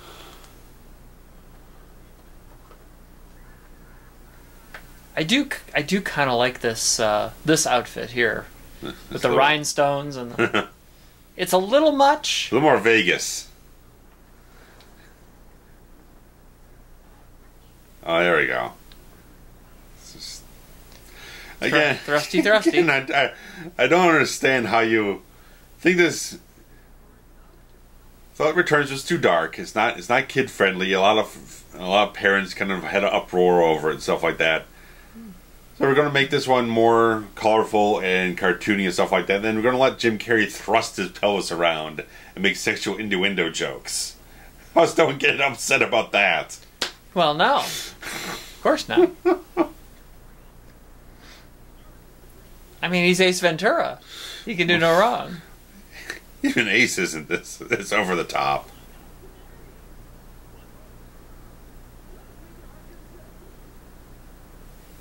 So he's so Jim Carrey that you can't even. I don't know. Like, there's no Riddler involved here. Like, no, this is not the Riddler. It's not the Riddler. I mean, why they could have just said the villain is Jim Carrey. Right. Like, it would have done the same thing. Yeah.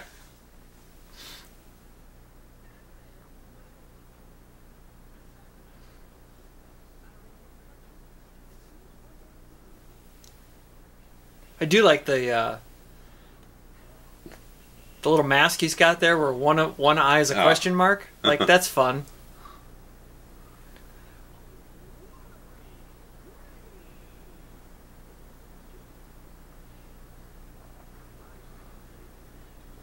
I mean, this is a no-brainer for me. I'm saving Dick Grayson, right? Yeah. Right? I mean, there's plenty of other women around. Oh, yeah. You can't just get a new partner. I mean, I suppose Alfred will let anybody in to be your partner, but... Fuck all, yeah.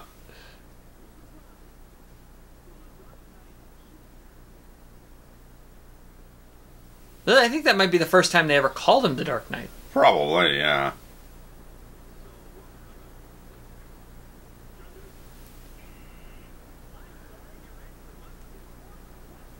We had Drew Barrymore's a 10. Yeah. I mean, Debbie Mazur isn't bad looking. Yeah.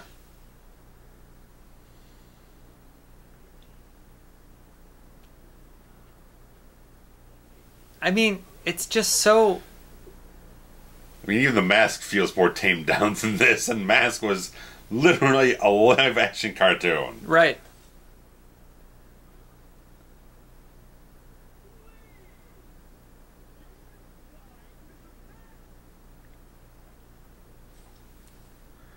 He's not a bad Batman. No. I mean, I agree. Like, he's doing a fine job. Yeah. It's just a shame that he got saddled with such a terrible script. Well, yeah, you just could completely just... I mean, overshadowed doesn't even feel like a strong enough word for it. You just... This tidal wave of garish, over-the-top neon nonsense just drowns him out in the whole film. I mean, in some aspects, Val Kilmer might be the best part about this movie. Yeah. He's been very consistent about what he's doing on screen. And has a certain groundedness to it.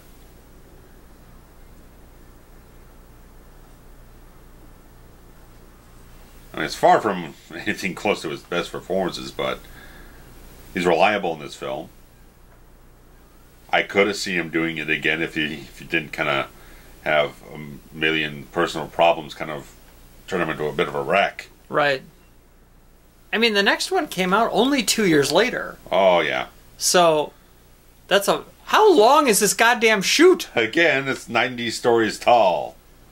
Even if it was 90 stories tall, he would have hit the ground by now.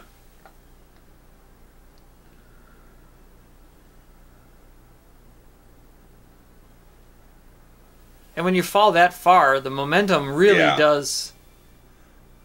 You don't stop short. Yeah. Like, old Cosmo Kramer. That's right. The stop short. Frank Costanza. Stole my move.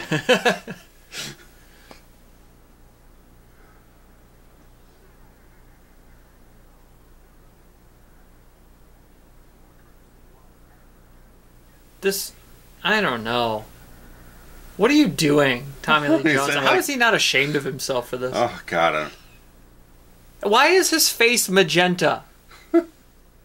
What acid makes your face look like that? If only they'd have got Tom Savini in here to... Well, they got Rick Baker. I mean... Which is... That's equal. That's equal. If not better than. Maybe not. I don't know.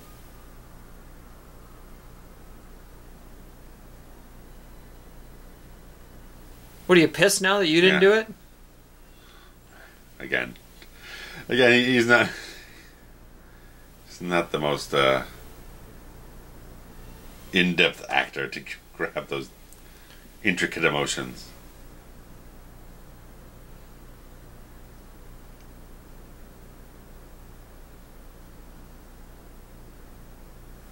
Oh, dear.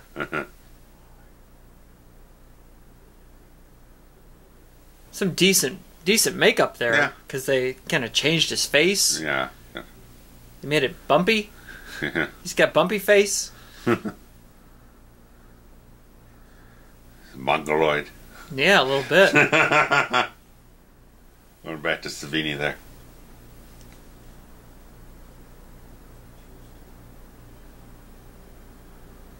So I mean that's a tad.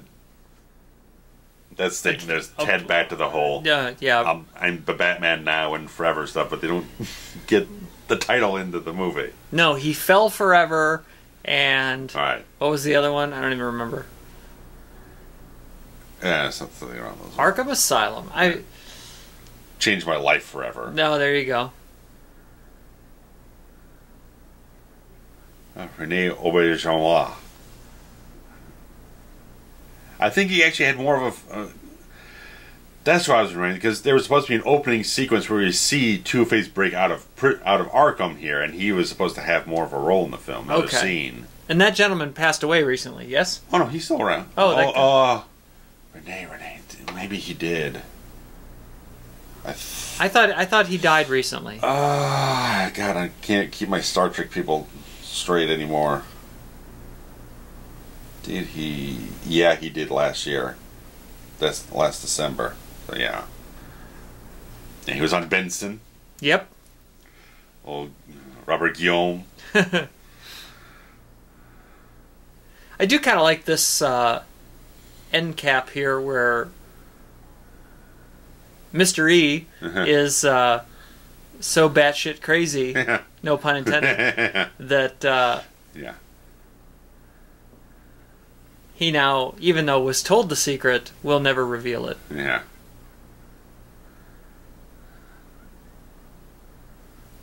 And again, that sets up, and that's kind of a theme from the Adam West shows too. Like, they always just got captured and put away, so that you could always dust them off again later on. Yeah. You know, keep them in the rotation. Right. You know, Joker's dead. Penguin's gone. Penguin's dead. Two-Face is dead. Like, you can't bring them back later on. Catwoman's out, God knows where. She's not coming around again. Right. I mean, thank fuck we got Mr. Freeze still available. Oh, here we go, man. Arnold Schwarzenegger, man. I'm waiting for it. Let's kick some ice. Oh, no. Can you be cold, Batman? Oh, God.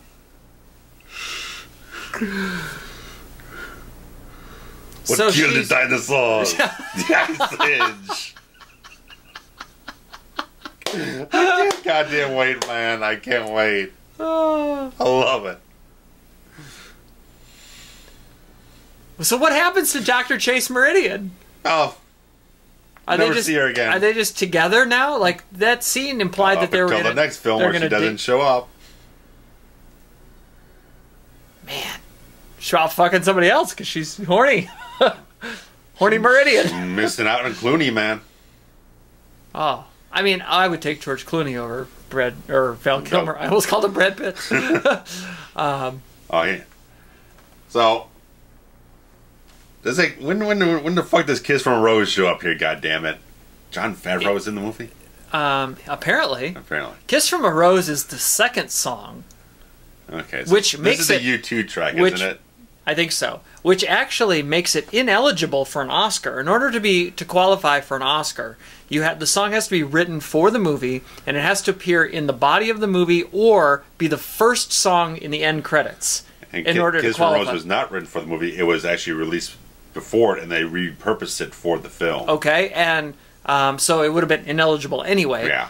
But the fact that it was not the first song in the end credits makes it also ineligible. Yeah, it's after this song. Okay. Which, I don't know how that song and this movie ended up becoming so intertwined, because, I mean, I guess the Rose thing with the kid, you know, and the... I don't know. We've touched, not on recordings, but the lyrics in that song just, like, they don't make a whole lot of sense. They really don't make a lot of sense. Like, I've been kissed by a rose on the grave, but now that your rose is in bloom, I get your light hits the gloom on the grave. None of this makes any sense. The lyrics make at best, they make half a sense. So I've looked over these lyrics over and over again. It's like, just someone's kind of melding up words to make something that, I mean, Seal's a beautiful vocalist. I won't take that away. He's got a wonderful voice. So that between that and the melody, it makes the song work. But lyrically, it's just kind of a shambles to me. I completely disagree about Seal. You don't like Seal voice? About the voice, about the melody. Kiss from a Rose is probably in my top 5 least favorite songs of all time. To the point where, I guess I've got time here to tell a story. No. I was at the dentist's office. Oh, God. And, oops, sorry. And I'm being worked on at the dentist's office, and Kiss from a Rose came on, and during a break, I expressed my disdain for the song to the dentist who was working on me. Okay, and there was a female, and she thought it was hilarious, right? So then I go back. I was having work done, and I was back like 3 or 4 weeks later for a follow-up procedure, and we're sitting there, and the song came on the radio again, and I actually I groaned or I made a noise or something, and she remembered, and now we're both laughing. She had to stop working on my mouth because now we're both listening to the song and laughing because she remembered how much I hated it, and the fact that it came on twice during 2 consecutive dentist appointments means that the radio station's got to go. Oh yeah. And oh my God. So now it's playing right now, and so God, this song is like nails on a chalkboard for me. Shit. I don't know what it is. Written by Seal, okay, yeah. Wow. Oh, I don't know. There's a Kravitz song in here too. Man, I don't know. Bad times. I was very disappointed. There's no real Riddler in here. Tommy Lee Jones is a joke. The story, everything just visually is a joke. Not good. But it was 25 years ago, and I remember it like it was yesterday going to see it in the theater. And this one made like $70 million more than Returns. Well, that's a damn shame. But it cost an extra $20 million to produce. Now, did it make more than the original? Original made about $400 million. This one made about $336. Okay, good. So at this point, we still haven't usurped the 89. Okay, no. Good. No, not until Nolan. Oh well, that's acceptable to me. Yeah. I can't imagine. There's no way Batman and Robin did that kind of money. There's no possible way. Well, happy anniversary to this thing, yes. And thanks to everyone for indulging us and watching along. Leave some comments. Maybe talk about things you liked about it, or your memories of going to see it 25 years ago. Can you believe it? A quarter century. Back when we were young men. Yes. And we're not anymore. Yeah. Well, guys, I don't know when Batman and Robin will come up in the schedule, but it'll be a whole lot of fun. I can't wait. I can wait. Never mind. I can wait. Thanks, guys. Take care. Bye. Bye.